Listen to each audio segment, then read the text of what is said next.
ಪರಿಶುದ್ಧವಾದ ನಾಮಕ್ಕೆ ಸ್ತೋತ್ರವಾಗಲಿ. ಈ ದಿನ ನಾನು ಮಾತನಾಡುವಂತಹ ವಿಚಾರ, ಶಿಷ್ಯರು ಎಂತೆಂತಹ ಸ್ವಭಾವ ಉಳ್ಳವರಾಗಿದ್ದರು ಅನ್ನೋ ವಿಚಾರದಲ್ಲಿ ನಾನು ಮಾತನಾಡ್ತೇನೆ. ಶಿಷ್ಯರು ಎಂತಹ ಸ್ವಭಾವ ಉಳ್ಳವರಾಗಿದ್ದರು ಆ ಒಂದು ಆಶ್ಚರ್ಯಕರವಾದಂತಹ ಸೂಚನೆ. ನೆಕ್ಸ್ಟ್ ಕ್ವಶನ್ ಮಾರ್ಕಲ್ಲ, ಆಶ್ಚರ್ಯಕರ ಸೂಚನೆ. ಒಂದು ಗೆರೆ ಹಾಕ್ಬಿಟ್ಟು ಕೆಳಗಡೆ ಡಾಟ್ ಹಾಕೋದು. ಆಶ್ಚರ್ಯಕರ ಸೂಚನೆ. ಶಿಷ್ಯರು ಎಂತಹ ಸ್ವಭಾವ ಉಳ್ಳವರಾಗಿದ್ದರು. ಯೇಸುಸ್ವಾಮಿ ಮಹಾ ಆಜ್ಞೆಯನ್ನು ಕೊಟ್ಟಾಗ ಏನಂತ ಕೊಡ್ತಾರೆ? ಹೋಗಿ ಎಲ್ಲ ದೇಶಗಳ ಜನರನ್ನು ನನಗೆ ಶಿಷ್ಯರನ್ನಾಗಿ ಮಾಡ್ರಿ. ಇದು ಯೇಸುಸ್ವಾಮಿ ತನ್ನ ಶಿಷ್ಯರಿಗೂ ಸುಮಾರು 500 ಜನರಿಗೆ ಹೇಳಿದಂಥ ಒಂದು ಮಾತು. ಅವರ ಮೂಲಕ ಇವತ್ತು ನನಗೂ ನಿನಗೂ ಸುವಾರ್ತೆ ತಲುಪಿರೋದ್ರಿಂದ ಇವತ್ತು ನಾನು ಯಾರು? ಎಲ್ಲರೂ ಹೇಳಿ. ವಿಶ್ವಾಸಿಗಳಲ್ಲ. ವಿಶ್ವಾಸಿಗಳು ಅಂದರೆ ತಪ್ಪಲ್ಲ, ಅವರು ನಂಬಿಕೆಯುಳ್ಳವರು ಅಂತ ಅರ್ಥ. ಆದರೆ ಯೇಸುಸ್ವಾಮಿ ಕೊಟ್ಟಂಥ ಮಹಾ ಆಜ್ಞೆ ಏನು ಅಂದರೆ ಎಲ್ಲ ದೇಶಗಳ ಜನರನ್ನು ನನಗೆ ಶಿಷ್ಯರನ್ನಾಗಿ ಮಾಡ್ರಿ ಅಂತ ಹೇಳಿದ್ರು. ಅಂದರೆ ಶಿಷ್ಯರು ಅಂತ ಹೇಳಿದ್ರೆ ಯೇಸುಸ್ವಾಮಿ ಜೊತೆ ಎಷ್ಟು ಜನ ಶಿಷ್ಯರಿದ್ದರು? 12 ಜನ ಶಿಷ್ಯರಿದ್ದರು. ಆ 12 ಜನ ಶಿಷ್ಯರು ಯೇಸುಸ್ವಾಮಿಯ ಸಂಗಡ ಎಷ್ಟು ವರ್ಷಗಳಿದ್ರು? 3.5 ವರ್ಷಗಳು ಅವರ ಜೊತೆಯಲ್ಲೇ ಬಾಳ್ತಾರೆ. ಹೌದಾ? 3.5 ವರ್ಷಗಳು ಎಲ್ಲರ ಜೊತೆ ಇದ್ದೀರಾ? ಎಷ್ಟು ವರ್ಷ ಇದ್ರು? 3.5 ವರ್ಷಗಳು ಯೇಸುವಿನ ಸಂಗಡ ಶಿಷ್ಯರು. ಆದರೆ ಅವರ ಸ್ವಭಾವ ಎಂತಹ ಸ್ವಭಾವ ಉಳ್ಳದ್ದಾಗಿತ್ತು ಅನ್ನೋದನ್ನು ನಾವು ಧ್ಯಾನ ಮಾಡಿ ತೆಗೆದುಕೊಳ್ರಿ. ಮಾರ್ಕನು ಬರೆದ ಸುವಾರ್ತೆ 14ನೇ ಅಧ್ಯಾಯ. ಎಲ್ಲರೂ ಕೈಯಲ್ಲಿ ಸತ್ಯವೇದಿರಲಿ, ಓದಕ್ಕೆ ಬರೋದ್ರ ಕೈಯಲ್ಲೆಲ್ಲ ಸತ್ಯವೇದಿರಲಿ. ಮಾರ್ಕನು ಬರೆದ ಸುವಾರ್ತೆ 14ನೇ ಅಧ್ಯಾಯ. ಮಾರ್ಕನು ಬರೆದ ಸುವಾರ್ತೆ 14ನೇ ಅಧ್ಯಾಯ,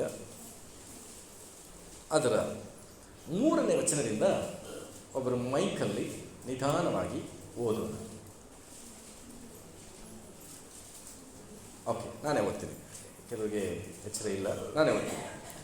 ಆತನು ಬೇಥಾನ್ಯದಲ್ಲಿ ಕುಷ್ಠರೋಗಿಯಾದ ಸೀಮೋನನ ಮನೆಯಲ್ಲಿ ಇದ್ದು ಊಟಕ್ಕೆ ಕೂತಿದ್ದಾಗ ಒಬ್ಬ ಸ್ತ್ರೀಯು ಬಹು ಬೆಲೆಯುಳ್ಳ ಅಚ್ಚ ಜಟಮಾಂಸಿ ತೈಲದ ಭರಣಿಯನ್ನು ತೆಗೆದುಕೊಂಡು ಬಂದು ಆ ಭರಣಿಯನ್ನು ಒಡೆದು ತೈಲವನ್ನು ಆತನ ತಲೆಯ ಮೇಲೆ ಒಯ್ದಳು.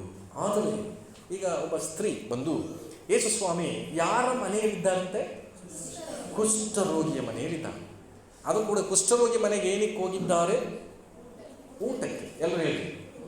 ಕುಷ್ಠರೋಗಿ ಮನೆಯಲ್ಲಿ ನಿಮ್ಮನ್ನು ಯಾರಾದರೂ ಊಟಕ್ಕೆ ಕರೆದ್ರೆ ವಾಗಲ್ಲ. ಚೆನ್ನಾಗಿ ಹೇಳಿ. ಯೇಸುಸ್ವಾಮಿ ಕುಷ್ಠರೋಗಿ ಮನೆಗೆ ಹೋಗಿ ಊಟಕ್ಕೆ ಕೂತಿರುವಾಗ ಆ ಒಬ್ಬ ಸ್ತ್ರೀ ಬಂದು, ಆಕೆ ಹೆಸರು ಯೋಹಾನ್ ಬರೆಸುವಾರ್ತೆ 11ನೇ ಅಧ್ಯಾಯದಲ್ಲಿ ಬರೆದಿದೆ, ಮರಿಯಳು ಎಂಬುದಾಗಿ. ಮರಿಯಳು ಯೇಸುಸ್ವಾಮಿಯ ಪಾದಕ್ಕೆ ಹೋಗಿ ಒಂದು ಅಚ್ಚ ಜಟಮಾಂಸಿ ತೈಲದ ಭರಣಿಯನ್ನು ಹೊಡೆದು ಆತನ ತಲೆಯ ಮೇಲೆ ಹೋಯಿತು. ಅಚ್ಚ ಜಟಮಾಂಸ ತೈಲವನ್ನು, ಇದು ನಡೆದ ಘಟನೆ. ನಾನು ಹೇಳಲು ಬರುವಂಥ ವಿಷಯ ಮುಂದೆ ಹೋಗ್ತದೆ. ಈಗ 4ನೇ ವಚನ. ಆದರೆ ಕೆಲವರು ತಮ್ಮೊಳಗೆ ಕೋಪಗೊಂಡು ಈ ತೈಲವನ್ನು ನಷ್ಟ ಮಾಡಿದ್ದೇಕೆ? ಇದನ್ನು 300 ಹಣಕ್ಕಿಂತ ಹೆಚ್ಚು ಬೆಲೆಗೆ ಮಾರಿ ಬಡವರಿಗೆ ಕೊಡಬಹುದಾಗಿತ್ತಲ್ಲ ಎಂದು ಹೇಳಿದರು. ಗಮನಿಸಿ, ನನ್ನನ್ನು ನೋಡ್ರಿ. ಈ ಅಚ್ಚ ಜಟಮಾಂಸ ತೈಲದ ಭರಣಿಯನ್ನು ಒಡೆದು ಯಾರಿಗೆ ಹಾಕ್ತಿದ್ದಾಳೆ? ಯೇಸುವಿನ ತಲೆಯ ಮೇಲೆ ಹಾಕ್ತಿದ್ದಾಳೆ. ಇದನ್ನು ಕಂಡಂಥ ಶಿಷ್ಯರೇ ಇವರು, ಬೇರೆ ಯಾರೂ ಅಲ್ಲ, ಶಿಷ್ಯರೇ. ಇವತ್ತು ನಾನು ಮಾತಾಡ್ತಿರುವಂಥದ್ದು ಯೇಸುವಿನ ಶಿಷ್ಯರ ಸ್ವಭಾವಗಳು ಏನಾಗಿತ್ತು. ಇಲ್ಲಿ ನನ್ನ ಸಭೆಯಿರುವಂಥ ಅನೇಕ ದೇವ ಜನರು, ಶಿಷ್ಯರ ಸ್ವಭಾವಗಳು ಇದರಲ್ಲಿ ಒಳಗಾಗಿದೆಯಾ ಅಥವಾ ಇದನ್ನು ಹೊರತುಪಡಿಸಿ ನಾನು ಉತ್ತಮವಾದ ಶಿಷ್ಯನಾಗಿಯೂ ಇದ್ದೀನಾ ಎಂಬುದಾಗಿ ನಾನು ಪ್ರಶ್ನೆ ಮಾಡಿಕೊಳ್ಬೇಕು. ಗಮನ ಇಟ್ಟು ಕೇಳಿಸ್ಕೊಂಡು ಎಚ್ಚರವಾಗಿದ್ದೀರಿ ತಾನೆ? ಒಂದು ವಿಷಯ ಬರ್ತದೆ, ನಿದ್ದೆ ಮಾಡೋ ಶಿಷ್ಯ ಬರ್ತಾನೆ.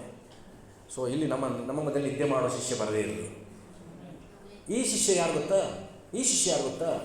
ತಪ್ಪು ಹೋಲಿಸುವಂತಹ, ಹಣದ ಮೇಲೆ ವ್ಯಾಮೋಹವುಳ್ಳಂತಹ ವ್ಯಕ್ತಿ, ಹಣದ ಮೇಲೆ ಮನಸ್ಸುಳ್ಳಂಥ ಶಿಷ್ಯ.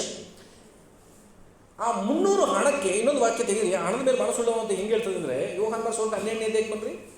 ಯೋಹಾನ್ 12, ಯೋಹಾನ್ ಬರೆದ ಸುವಾರ್ತೆ 12ನೇ ಅಧ್ಯಾಯ, ಅದರ 5ನೇ ವಚನದಿಂದ ಓದೋಣವಾ?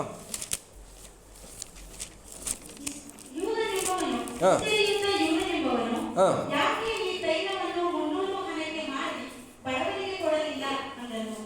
ಅವನು ಬಡವರಿಗೋಸ್ಕರ ಚಿಂತಿಸಿ ಇದನ್ನು ಹೇಳಲಿಲ್ಲ, ಸ್ವಾಧೀನನಾಗಿದ್ದು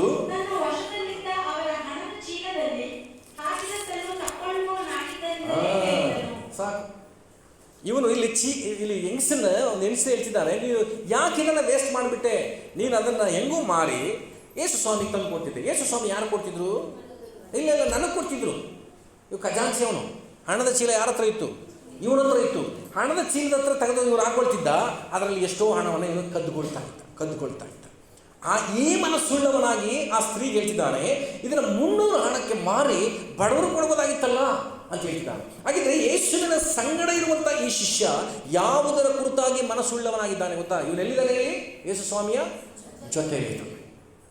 ಯೇಸು ಸ್ವಾಮಿ ಜೊತೆ ಇರುವಂಥವರನ್ನೆಲ್ಲ, ಸಭೆಗೆ ಬರುವಂಥವರನ್ನೆಲ್ಲ, ಪ್ರಾರ್ಥನೆ ಮಾಡುವಂಥವರನ್ನೆಲ್ಲ, ಬೈಬಲ್ ಓದು ಬಿಡುವಂಥವರನ್ನೆಲ್ಲ ಶಿಷ್ಯರೆಂಬುದಾಗಿ ಪರಿಗಣಿಸಬೇಡ್ರಿ. ಆ ಶಿಷ್ಯನಲ್ಲಿ ಹಣದ ಆಸೆ ಉಳ್ಳಂಥ ಉಳ್ಳವಳಾಗಿ ನಾನಿದ್ದೀನ. ಕೆಲವರು ಏನೇ ಕಾರ್ಯಗಳು ಮಾಡ್ತಿದ್ರು, ಯಾರ ಜೊತೆ ಇದ್ದರೂ ಕೂಡ ಅವರ ಮನಸ್ಸು ಇದರಿಂದ ಏನಾದರೂ ನಂಗೆ ಲಾಭ ಇದೆಯಾ ಅಂತ ನೋಡ್ತಾರೆ. ಯಾವುದಾದ್ರೂ ಒಂದು ಮದುವೆಗೆ ಹೋದರೆ, ಒಂದು ಮದುವೆ ಕಾರ್ಯಗಳಿಗೋಸ್ಕರ ಓಡಾಡಿದ್ರೆ, ಒಂದು ಫ್ರೆಂಡ್ಗೋಸ್ಕರ ಓಡಾಡಿದ್ರೆ, ಒಂದು ಸೇವೆಗೋಸ್ಕರ ಓಡಾಡಿದ್ರೆ, ಇದರಿಂದ ನನಗೇನಾದರೂ ಲಾಭ ಇದೆಯಾ ಅಂತ ನೋಡ್ತಾರೆ. ನನಗೊಬ್ಬ ಸಹೋದರ ಗೊತ್ತು, ಯಾವುದಾದ್ರೂ ಒಂದು ಪ್ರೇಯರ್ ಮೀಟಿಂಗ್ಸ್ಗಳು ನಡೆದ್ರೆ, ಬ್ರದರ್ ನಾನು ಅಡುಗೆ ಮಾಡ್ತೀನಿ ಅಂತ ವಹಿಸ್ಕೊಳ್ಳು. ಏನನ್ನ? ನಾನು ಅಡುಗೆ ಮಾಡ್ತೀನಿ ಅಂತ ವಹಿಸ್ಕೊಳ್ಳು. ಏನಕ್ಕಾಗಿ ಅವನು ರಿಸ್ಕ್ ತಗೋತಾರೆ ಗೊತ್ತಾ? ಕೆಲವರು ಅಂದರೆ ನೋಡಿದ್ರೆ, ಏನಪ್ಪ ಸೇವೆ ಅಂದರೆ ಅಡುಗೆಗೋಸ್ಕರ ಓಡಿ ಬರ್ತಾರೆ ಅಂತೇಳಿ ದೊಡ್ಡ ದೊಡ್ಡ ಕೂಟಗಳಿಗೆ ಅಡುಗೆ ವಹಿಸ್ಕೊತಾರೆ. ಆದರೆ ಮುಖ್ಯ ಉದ್ದೇಶ ಅದರಿಂದ ಅನೇಕ ಹಣವನ್ನು ಉಳಿಸಿ ತಾನಿಟ್ಕೊಳ್ಳುವಂಥ ದುರ್ಮನಸ್ಸು. ಇದು ಅನೇಕರು ಗೊತ್ತಾಗಿ ಅವನ್ನ ಚೀಮಾರಿ ಕೂಡ ಹಾಕ್ಬಿಟ್ರು. ಉದ್ದೇಶ ರಾಂಗ್ ಆಗಿದೆ. ಮಾಡುವಂಥದ್ದು ಸೇವೆ ಹೆಸರಿನಲ್ಲಿ, ಆದರೆ ಪಡ್ಕೊಳ್ಳುವಂಥದ್ದು ಅದರಲ್ಲಿ ನನಗೆ ಏನಾದರೂ ಹಣ ಸಿಗುತ್ತಾ ಅನ್ನುವ ಮನಸ್ಸುಳ್ಳವ. ಒಂದು ವೇಳೆ ನನ್ನ ಮನಸ್ಸಿನಲ್ಲಿ, ನನ್ನ ಜೀವಿತದಲ್ಲಿ ಇಂಥ ಒಂದು ಮನಸ್ಸುಳ್ಳವಳಾಗಿ ನೀನಿದ್ದರೆ, ಇಂಥ ಮನಸ್ಸುಳ್ಳವನಾಗಿ ಎಲ್ಲಾದರೂ ನೀನಿದ್ದರೆ, ಮತ್ತೆ ಹೇಳ್ತೀನಿ, ಹಣದ ಮೇಲೆ ಮನಸ್ಸುಳ್ಳಂಥದ್ದು. ಇವತ್ತು ಎಷ್ಟೋ ಜನ ಕರ್ತನಿಗೂ ಕೂಡ ಕೊಡುವುದರಲ್ಲಿ ತಪ್ಪಿ ಹೋಗ್ತಿದ್ದಾರೆ. ಯಾಕೆ ಹೇಳಿ? ಹಣದ ಮೇಲೆ ಮನಸ್ಸುಳ್ಳವರಾಗಿರೋದಿಲ್ಲ. ನನ್ನದ್ದು ನನಗೆ, ಕರ್ತನದು ಕರ್ತನಿಗೆ. ಯೇಸು ಏನು ಹೇಳ್ತಾರೆ? ಒಂದು ನಾಣ್ಯವನ್ನು ನಾನು ತೋರಿಸ್ರಿ, ಕೈ ಸರದನ್ನು ಕೊಡ್ರಿ, ದೇವರದನ್ನು ದೇವರು ಕೊಡ್ರಿ ಅಂತ ಹೇಳಿದ್ರು. ಇವತ್ತು ನಾವು ನನ್ನ ಸಭೆಯಲ್ಲಿ ಕೂಡ ಎಷ್ಟೋ ಜನ ದೇವರನ್ನೆಲ್ಲ ದೇವರಿಗೆ ಕೊಡದೇ ಇರುವಂಥವರು ಹಣದ ಮೇಲೆ ಮನಸ್ಸುಳ್ಳವರಾಗಿರುವುದರಿಂದ ಇದು ನನ್ನದು ಎಂಬ ಒಂದು ಪರಿಗಣನೆ ಅವರಿಗುಂಟಾಗ್ತದೆ. ಪ್ರಿಯ ಸಭೆಗೆ, ಯೇಸು ಸ್ವಾಮಿ ಶಿಷ್ಯರೇ ಇವರು, ಆದರೆ ಹಣದ ಮೇಲೆ ಮನಸ್ಸುಳ್ಳವರಾಗಿದ್ದಾರೆ. ತುಂಬ ವಿಷಯಗಳಿಂದ ನಾನು ಬೇಗ ಮುಗಿಸ್ತೇನೆ, ಆ ವಿಷಯವನ್ನು ಮುಂದಕ್ಕೆ ಹೋಗ್ತೀನಿ. ಕೆಲವು ಸಂದರ್ಭದಲ್ಲಿ ನಾವು ದೇವರ ಹತ್ರ ಬೇಡ್ಕೊಳ್ತೀವಿ. ಏನಕ್ಕಾಗಿ ಬೇಡ್ಕೊಳ್ತೀವಿ ಅನ್ನುವಂಥ ಸರಿಯಾದ ಉದ್ದೇಶ ಇಲ್ಲದೆ ಇದ್ದರೆ ದೇವ ನಮ್ಮ ಪ್ರಾರ್ಥನೆ ಕೂಡ ಕೇಳಲ್ಲ ಅಂತ ವಾಕ್ಯ. ತೆಗೆದುಕೊಂಡು ಯಾಕೋಬ 4ನೇ ಅಧ್ಯಾಯಕ್ಕೆ ಬನ್ನಿರಿ. ಯಾಕೋಬನ ಬರೆದ ಪತ್ರಿಕೆ 4ನೇ ಅಧ್ಯಾಯ ಅದರ 3ನೇ ವಚನ. ಎಲ್ಲ ತೆಗೆದುಕೊಂಡ್ರಿ. ಯಾಕೋಬನ ಬರೆದ ಪತ್ರಿಕೆ 4ನೇ ಅಧ್ಯಾಯ, ಅದು ಹೊಸ ಒಡಂಬಡಿಕೆಯಲ್ಲಿ ಪೇಜ್ ನಂಬರ್ 297. ನಮ್ಮ ಸಭೆ ತುಂಬ ಜನ ಹಳಬರಿದ್ದಾರೆ, ಆದರೂ ಕೂಡ ಪೇಜ್ ನಂಬರ್ ಹೇಳ್ತೀನಿ, ಹೇಳಬಾರ್ದು ನಾನು. ಕೆಲವರು ಹುಡುಕ್ತಾ ಇದ್ದಾರೆ. ಅಲ್ಲೇ ದೇವ್ರ ಮೇಲೆ ಕರಗಳನ್ನ ಇಟ್ಟು ನಮ್ಮ ಸಭೆಯವರೆಲ್ಲ ಅವ್ರ ಮೇಲೆ ತಲೆ ಮೇಲೆ ಕೈ ಇಟ್ಟು ಪ್ರೇಯರ್ ಮಾಡಬೇಕು. ಬೈಬಲ್ ಇನ್ನೂ ತೆಗೆದು ಬರೆದಿದ್ದವ್ರನ್ನ. ಯಾಕೋಬನ ಬರೆದ ಪತ್ರಿಕೆ 4ನೇ ಅಧ್ಯಾಯ 3ನೇ ವಚನ ಓದೋಣ. ನೀವು ಬೇಡಿದರೂ ಉಪಯೋಗಿಸಬೇಕೆಂಬ ದುರಭಿಪ್ರಾಯ ಪಟ್ಟು ಯಾಕೆ ಪ್ರಾರ್ಥನೆ ಉತ್ತರ ಬರ್ತಿಲ್ಲ ಆಗಿದ್ರೆ? ನಮ್ಮ ದುರಭಿಪ್ರಾಯಗಳನ್ನಿಟ್ಟು ಅಥವಾ ನಮ್ಮ ಸ್ವಇಚ್ಛೆಗೋಸ್ಕರ ಉಪಯೋಗಿಸಬೇಕು ಅನ್ನುವಂಥ ದುರಿಚ್ಛೆಯಿಂದ ಪ್ರಾರ್ಥನೆ ಮಾಡೋದಿಲ್ಲ. ಇಲ್ಲಿ ಇಸ್ಕರಿಯತ್ ಯೂದ ಆ 300 ಹಣಕ್ಕೆ ಮಾರಿ ತಂದು ಕೊಡ್ಬೋದಾಗಿತ್ತಲ್ಲ ಅಂತ ಕೇಳಿದ್ದು ಯಾವ ಉದ್ದೇಶಕ್ಕಾಗಿ? ದುರುದ್ದೇಶದಿಂದ, ಹಣದ ಮೇಲೆ ಮನಸ್ಸುಳ್ಳವನಾಗಿ. ಇವತ್ತು ನೀನು ದುಡಿಬೇಕಾ? ಹಣದ ಮೇಲೆ ಮನಸ್ಸುಳ್ಳವನಾಗಿ ಕೇಳಬೇಡ, ಹಣದ ಮೇಲೆ ಮನಸ್ಸುಳ್ಳವನಾಗಿ ಕೇಳಬೇಡ. ಕರ್ತನ ನಿನ್ನ ಚಿತ್ತವನ್ನು ಮಾಡಲಿಕ್ಕೆ ನಾನು ಬದುಕಬೇಕು, ನನ್ನ ಕುಟುಂಬ ಬದುಕಬೇಕು, ಅದಕ್ಕೆ ಬೇಕಾದಂಥ ಅವಶ್ಯಕತೆಗಳನ್ನು ಒದಗಿಸು. ಖಂಡಿತ ನೀವು ಸುಲಭವಾದ ರೀತಿಯಲ್ಲಿ ಮಾರ್ಗವನ್ನು ತೆರೀತಾರೆ. ನಾನು ಪ್ರಾರಂಭದಲ್ಲಿ ಹೇಳಿದ್ದೀನಿ, ಆದಿಕಾಂಡ 1:26-27 ವಚನ ಹೇಳ್ತದೆ ಗೊತ್ತಾ? ದೇವರು ಮನುಷ್ಯನ ಉಂಟು ಮಾಡಿದ್ದು ಬಾಳಲಿ ಅಂತಲ್ಲ, ಆಳಲಿ ಅಂತ. ಇವತ್ತು ನಾವೆಲ್ಲರೂ ಬಾಳ್ತಿದ್ದೀವಿ ಹೊರತು ಆಳ್ತಿಲ್ಲ. ಪಕ್ಕ ನೋಡಿ, ಬಾಳ್ಬೇಡಿ, ಆಳಿ ಅಂತ.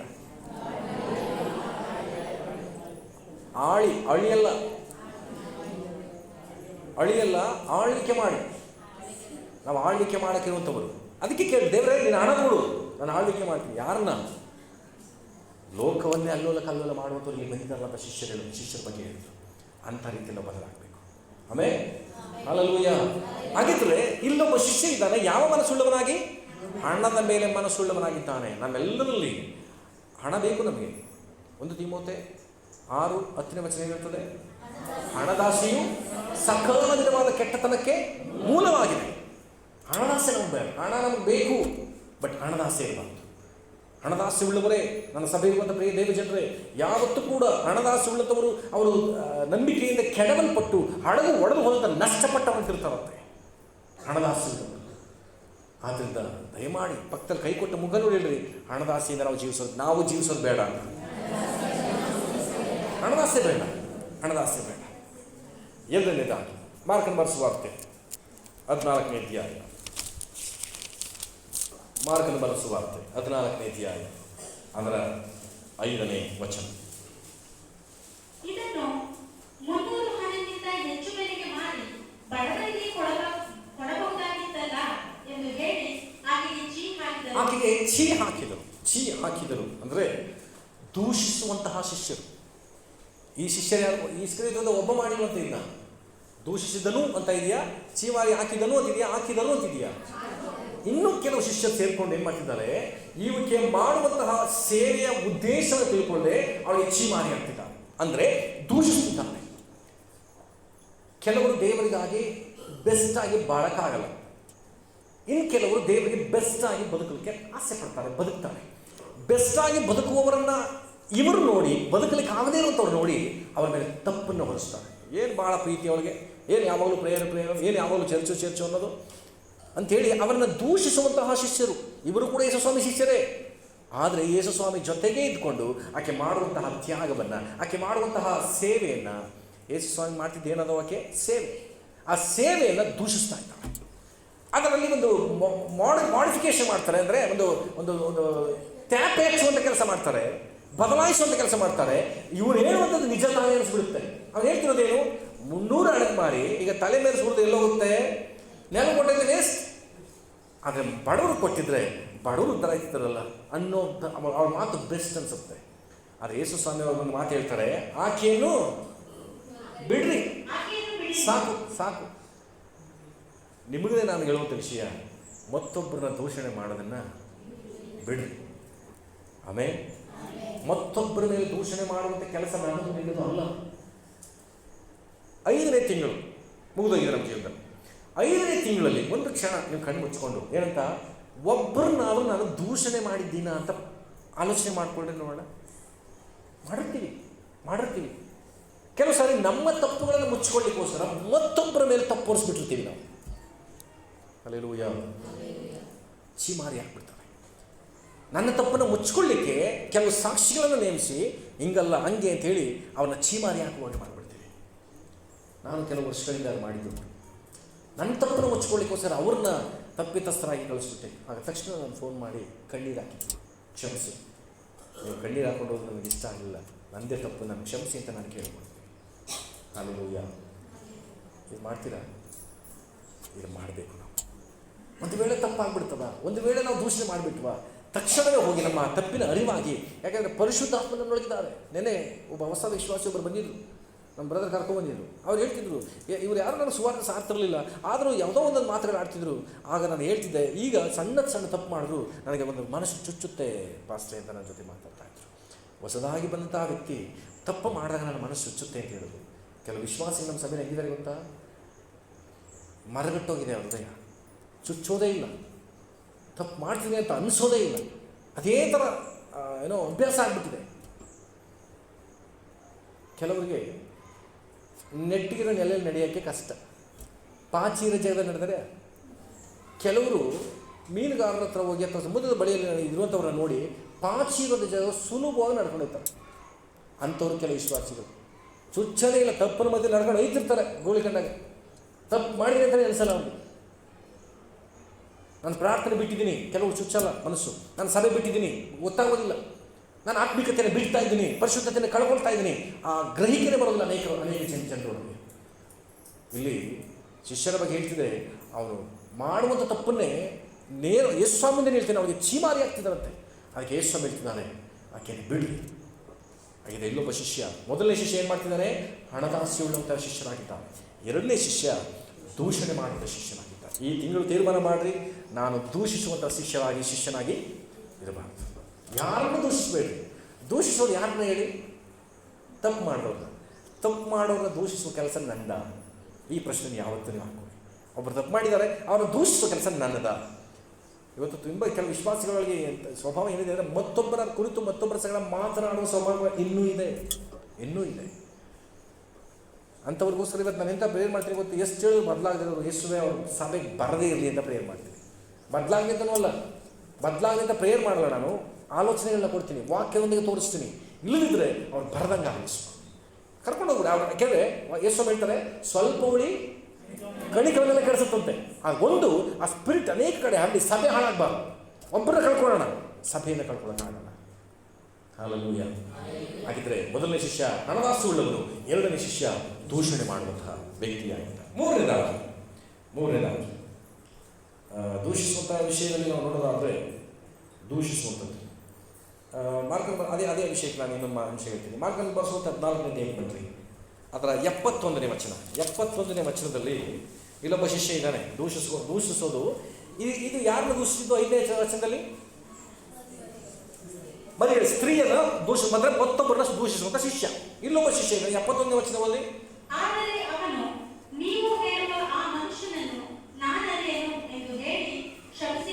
ಶಪಿಸಿಕೊಳ್ಳುವುದಕ್ಕೂ ಪ್ರಾರಂಭ ಮಾಡಿದಂತೆ. ಇವರು ಯಾರನ್ನ ಶಪಿಸ್ತಾ ಇದ್ದಾನೆ? ತನ್ನನ್ನೇ. ಎಲ್ಲರ ಜೊತೆ ಇದ್ದೀರಾ? ಹಲ್ಲೆಲೂಯಾ. ಇವನು ಯಾರನ್ನ ಅಲ್ಲಿ ಶಿಷ್ಯರು ಮರಿಯಳನ್ನ ಶಪಿಸ್ತರು, ದೂಷಿಸ್ತರು. ಇವನು ಯಾರನ್ನ ಶಪಿಸ್ಕೊಳ್ತಿದ್ದಾರೆ ಗೊತ್ತಾ? ತನ್ನನ್ನು ತಾನೇ. ನಮ್ಮ ಸಭೆಯಲ್ಲಿ ಅಂತವ್ರು ಇಲ್ವಾ? ಯಾತಿಕಾರ ಬದುಕಿದ್ದಾರೆ. ಕೆಲವು ಸರಿ ಅದು ಒಡಕತ್ತಾರೆ, ಅಯ್ಯೋ ದೇವರೇ, ಅವ್ರ ಹೃದಯ ಇದ್ದ ಅನಿಸ್ಬಿಡುತ್ತೆ. ಎದೆ ಒಡ್ಕೊಂಡು ನಾನು ಬದುಕಬೇಕಾ, ನಾನು ಸಾಯಬೇಕು, ನಾನು ಇಂಥವನು ತಪ್ಪಾಗಿ ತನ್ನ ಬಗ್ಗೆ ತಾನೇ ಶಪಿಸ್ಕೊಳ್ಳುವಂತಹ ಸ್ವಭಾವ ಪೇತ್ರವಾದನ ಮಾಡ್ತಿದ್ದಾನೆ ನೋಡಿ. ಆ ಎರಡು ವಿಚಾರ, ಮತ್ತೊಬ್ಬರನ್ನೂ ದೂಷಿಸಬೇಡ, ನಿನ್ನನ್ನು ನೀನು ದೂಷಿಸ್ಕೋಬೇಡ. ಏನೇ ಇದೆಯಾ ತಪ್ಪುಗಳಿಗೆ, ಬಲ ಹೇಳ್ತೀವಿ ತಪ್ಪುಗಳಿಗೆ ದೇವರ ಮುಂದೆ ಹೋಗಿ, ದೇವರೇ ಇದೋ ನಾನಿದ್ದೇನೆ, ನಾನು ಸರಿಪಡಿಸು. ಕೆಲವು ಸರಿ ನನ್ನನ್ನು ನಾನೇ ಶಪಿಸ್ಕೊಳ್ಳೋದು ಕೂಡ ತಪ್ಪು. ಬೈಬಲ್ ಹೇಳ್ತದೆ, ನಿನ್ನ ಮೇಲೆ ನಿನಗೆ ಅಧಿಕಾರ ಇಲ್ಲ, ನೀವು ನಿಮ್ಮ ಸ್ವಂತ ಸೊತ್ತಲ್ಲ ಅಂತ ಯೇಸು ಸ್ವಾಮಿ ಹೇಳ್ತಾರೆ. ಕೊರಿಂಥದವರಿಗೆ ಬರೆದ ಪತ್ರಿಕೆ 2 ಕೊರಿಂಥ 5ನೇ ಅಧ್ಯಾಯ 17ನೇ ವಚನ ನಡೆಸ್ತೀವಿ. ನೀವು ನಿಮ್ಮ ಸ್ವಂತ ಸೊತ್ತಲ್ಲ ಎಂಬುದಾಗಿ ಹೇಳ್ತಾರೆ. ನಾವು ನಮ್ಮ ಸ್ವಂತ ಸೊತ್ತಲ್ಲ. ಹಾಗಿದ್ರೆ ನಿಮ್ಮನ್ನು ಪಕ್ಕದಲ್ಲಿ ನೋಡಿ ಹೇಳಿ, ನಿಮ್ಮನ್ನು ನೀವು ಶಪಿಸ್ಕೋಬೇಡಿ, ಮತ್ತೊಬ್ಬರು ಶಪಿಸ್ಬೇಡಿ. ಹೇಳಿ, ಮತ್ತೊಬ್ಬರು ಶಪಿಸ್ಬೇಡಿ, ನಿಮ್ಮನ್ನೂ ನೀವು ಶಪಿಸ್ಕೋಬೇಡಿ. ನಿನಗೇನ ನನಗೆ ನಾನು ಮಾಡ್ಕೊಂಡ್ರೆ ಅಂದರೆ ನನಗೆ ನಾ ಬೈಕತ್ತೀನಿ, ನಾನು ಶಾಪ ಹಾಕತ್ತೀನಿ, ನೀಗೇನ? ಹಾಗೆಲ್ಲ ಇಲ್ಲ. ನೀವು ಶಾಪ ಹಾಕೋಬಾರ್ದು. ಹಲ್ಲೆಲೂಯಾ. ಮೂರನೇದಾಗಿ ಇದು ಎರಡು ವಿಧವಾದ ಶಿಷ್ಯರು. ಮೂರನೇದಾಗಿ 10ನೇ ವಚನವನ್ನು ಓದೋಣ. 14ನೇ ಅಧ್ಯಾಯ 10ನೇ ವಚನ.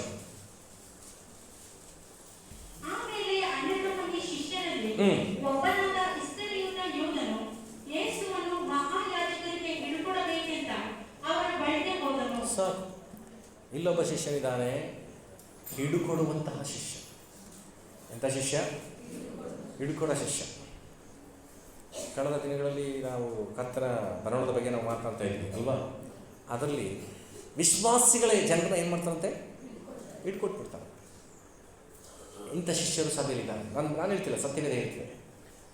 ಕೆಲವು ವಿಷಯಗಳಿಗೆ ಹಿಡ್ಕೊಟ್ಬಿಡ್ತಾರೆ. ಅದು ಎಂಥವ್ರನ್ನ ಬಗ್ಗೆ ಹೇಳಿದ್ರು? ಮತ್ತಾಯ 24ನೇ ಅಧ್ಯಾಯಕ್ಕೆ ಬನ್ನಿರಿ. ಮತ್ತಾಯ 24 10ನೇ ವಚನ.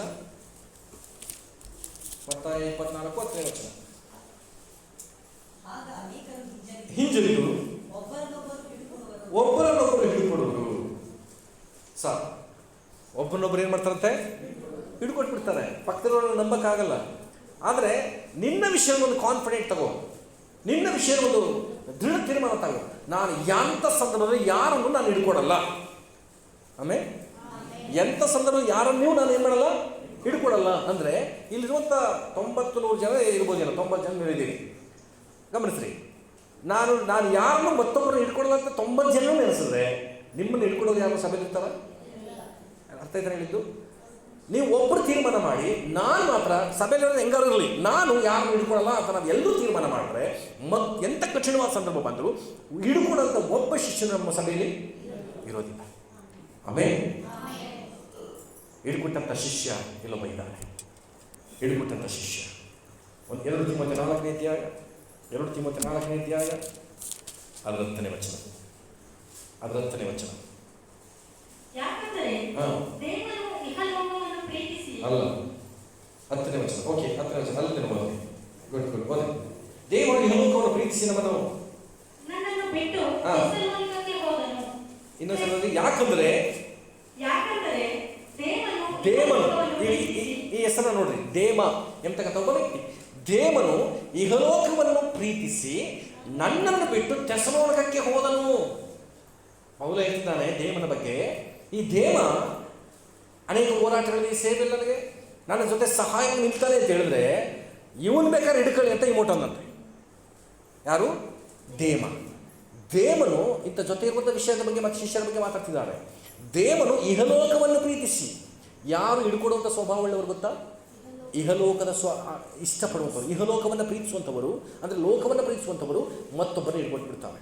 ನೀವು ಹೇಳ್ಬೋದು ಈ ಸರಿ ನಾನು ಯಾರನ್ನು ಹಿಡ್ಕೊಡಲ್ಲ ಅಂತ. ನಿನ್ನೊಳಗೆ ಲೋಕವನ್ನು ಪ್ರೀತಿಸುವಂತಹ ಮನಸ್ಸು ಹೋಗದೇ ಇದ್ದರೆ ನೀನು ಯಾವತ್ತು ಬೇಕಾದರೂ ಯಾರನ್ನ ಬೇಕಾದ್ರೂ ಹಿಡ್ಕೊಟ್ಬಿಡ್ತೀಯ. ಬೈಬಲ್ ಹೇಳ್ತದೆ, ತಂದೆ ಮಗಳು ಮಕ್ಕಳನ್ನ ಹಿಡ್ಕೊಡ್ತಾರೆ, ಮಕ್ಕಳು ತಂದೆ ತಾಯಿಗಳನ್ನ ಹಿಡ್ಕೊಟ್ಬಿಡ್ತಾರೆ. ಅಂಥ ದಿನ ಕಡೆ ದಿನಗಳು ಬರ್ತಾ ಇದೆ. ಹಲ್ಲೆಲೂಯಾ. 1ನೇ ಅಧ್ಯಾಯಕ್ಕೆ ಬಂದರೆ ಅದೇ 2 ತಿಮೋಥೆ 1ನೇ ಅಧ್ಯಾಯ ಅದರ 15ನೇ ವಚನ, 2 ತಿಮೋಥೆ 1:15. ಆಸ್ಯ ಸೀಮೆಯಲ್ಲಿರುವವರೆಲ್ಲರೂ ನನ್ನನ್ನು ಕೈಬಿಟ್ಟರೆಂಬುದನ್ನು ನೀನು ಬಲ್ಲೆ. ಇವರೆಲ್ಲ ಏನು ಮಾಡಿದ್ರಂತೆ? ಪೌಲನನ್ನ ಕೈ ಬಿಟ್ಬಿಟ್ರಂತೆ. ಅಂದರೆ ನಿಮ್ಮ ಪಕ್ಕದಲ್ಲಿರ್ತಕ್ಕಂಥ ವಿಶ್ವಾಸಿಗಳೇ ಗಮನಿಸ್ರಿ, ಮತ್ತೊಬ್ಬರನ್ನ ಕೈ ಬಿಡುವಂತಹ ವಿಶ್ವಾಸಿಯಾಗಿ ಅಥವಾ ಶಿಷ್ಯನಾಗಿ ನೀನಿದ್ರೆ, ನಾವು ಇಸ್ಕರಿಯೋತ್ ಯೂದನ ಬಗ್ಗೆ ಹೇಳ್ತೀವಲ್ವ, ಎಂಥ ಅನ್ಯಾಯ ಮಾಡುವ ಯೇಸು ಸ್ವಾಮಿ ಜೊತೆಗೆ ಇಟ್ಕೊಂಡು ಬಿಟ್ಬಿಟ್ಟ ಅಂತ. ನಿಮ್ಮ ಸಹ ವಿಶ್ವಾಸಿನ ಹೋರಾಟಗಳು ಬರುವಾಗ ನೀನು ಆಕೆಯನ್ನು ಹಿಡ್ಕೊಡೋದಾದರೆ, ಉದಾಹರಣೆಗೆ ಒಬ್ಬರು ನಿಮಗೆ ಒಂದು ವಿಷಯವನ್ನು ಹೇಳ್ತಾರೆ, ಯಾರಿಗೂ ಹೇಳಬೇಡ ಅಂತ. ಏನು ಹೇಳ್ತಾರೆ? ಯಾರಿಗೂ ಹೇಳಬೇಡ, ನಾನು ಇಂಥ ತಪ್ಪು ಮಾಡಿಬಿಟ್ಟಿದ್ದೀನಿ ಅಂತ ಹೇಳ್ತಾರೆ. ನೀವು ಮತ್ತೊಬ್ಬರ ಹತ್ರ ಹೋಗಿ ಅವು ಯಾರಿಗೂ ಹೇಳ್ಬೇಡ ಅಂತ, ನಾನು ನಿನಗೆ ಹೇಳ್ತೀನಿ ನೀನು ಯಾರಿಗೂ ಹೇಳ್ಬೇಡ ಅಂತಲೇ ಸ್ಟಾರ್ಟ್ ಮಾಡ್ತಾರೆ. ನೀನು ಯಾರಿಗೂ ಹೇಳಬೇಡ ಅಂತ ಸ್ಟಾರ್ಟ್ ಮಾಡಿ ಅವಳನ್ನ ವಿಷಯವನ್ನು ಹೇಳ್ಕೊಟ್ರೆ ಅರ್ಥ ಏನು? ಹಿಡ್ಕೊಟ್ಟು ಬಿಟ್ಟೆ ಅಂತಲೇ ಅರ್ಥ. ಹೌದಾ? ಈ ಥರ ಎಷ್ಟೋ ಘಟನೆಗಳು ನಡೆದಿದೆ. ಕಳೆದ ದಿನಗಳು ಒಬ್ಬರ ಬಗ್ಗೆ ಕೇಳಿಸ್ಕೊಂಡೆ. ಇಬ್ಬರು ಬಹಳ ಕ್ಲೋಸ್ ಆಗಿದ್ರು. ಎಷ್ಟು ಥರ ಮಾಡಬೇಕು, ಆಟ ಆಡಬೇಕು, ಎಷ್ಟು ಕೆಟ್ಟತನ ಮಾಡಬೇಕು, ಎಲ್ಲನೂ ಮಾಡಿದ್ರು. ಒಬ್ರಿಗೂ ಬಿಟ್ಕೊಡ್ತಿರ್ಲಿಲ್ಲ. ಇವರಿಬ್ಬರಿಗೂ ಜಗಳ ಬಂತು ನೋಡಿ. ಈಗ ಇವಳ ಜೊತೆ ಮಾತಾಡಿದ್ರೆ ಇವಳು ಸೀಕ್ರೆಟ್ ತಿಳ್ಕೊಬೋದು, ಇವಳ ಜೊತೆ ಮಾತಾಡಿದ್ರೆ ಇವಳು ಸೀಕ್ರೆಟ್ ತಿಳ್ಕೊಬೋದು. ಹರಡಿಸ್ತಾ ಇಲ್ಲ. ಅಯ್ಯೋ ಅವ ಒಳ್ಳೆ ಮಾತು ನಿಮಗೆ ಗೊತ್ತಾ, ನನ್ನ ಜೊತೆಗೆ ತೆಗಿ ಹಿಂಗೆ ಮಾಡಿದ್ದ. ಹಿಡ್ಕೊಡುವಂಥ ಸ್ವಭಾವ. ಪ್ರಿಯ ಸಭೆಯೇ, ನಿಮ್ಮೊಳಗಂಥ ಸ್ವಭಾವ ಇತ್ತು. ದಯಮಾಡಿ ಇಂಥ ಶಿಷ್ಯನಾಗಿ ನಾವಿರಬಾರ್ದು. ಪಕ್ಕದಲ್ಲಿ ಕೈ ಕೊಚ್ಚೇಳಿ, ನಾವು ಯಾರನ್ನು ಹಿಡ್ಕೊಡ್ಬಾರ್ದು. ಯಾರನ್ನು ಹಿಡ್ಕೊಡ್ಬಾರ್ದು. 4ನೇದಾಗಿ ಮಾರ್ಕನ ಬರೆಸುವಂತೆ 4ನೇದಾಗಿ ಬರೋಣ. 4ನೇದಾಗಿ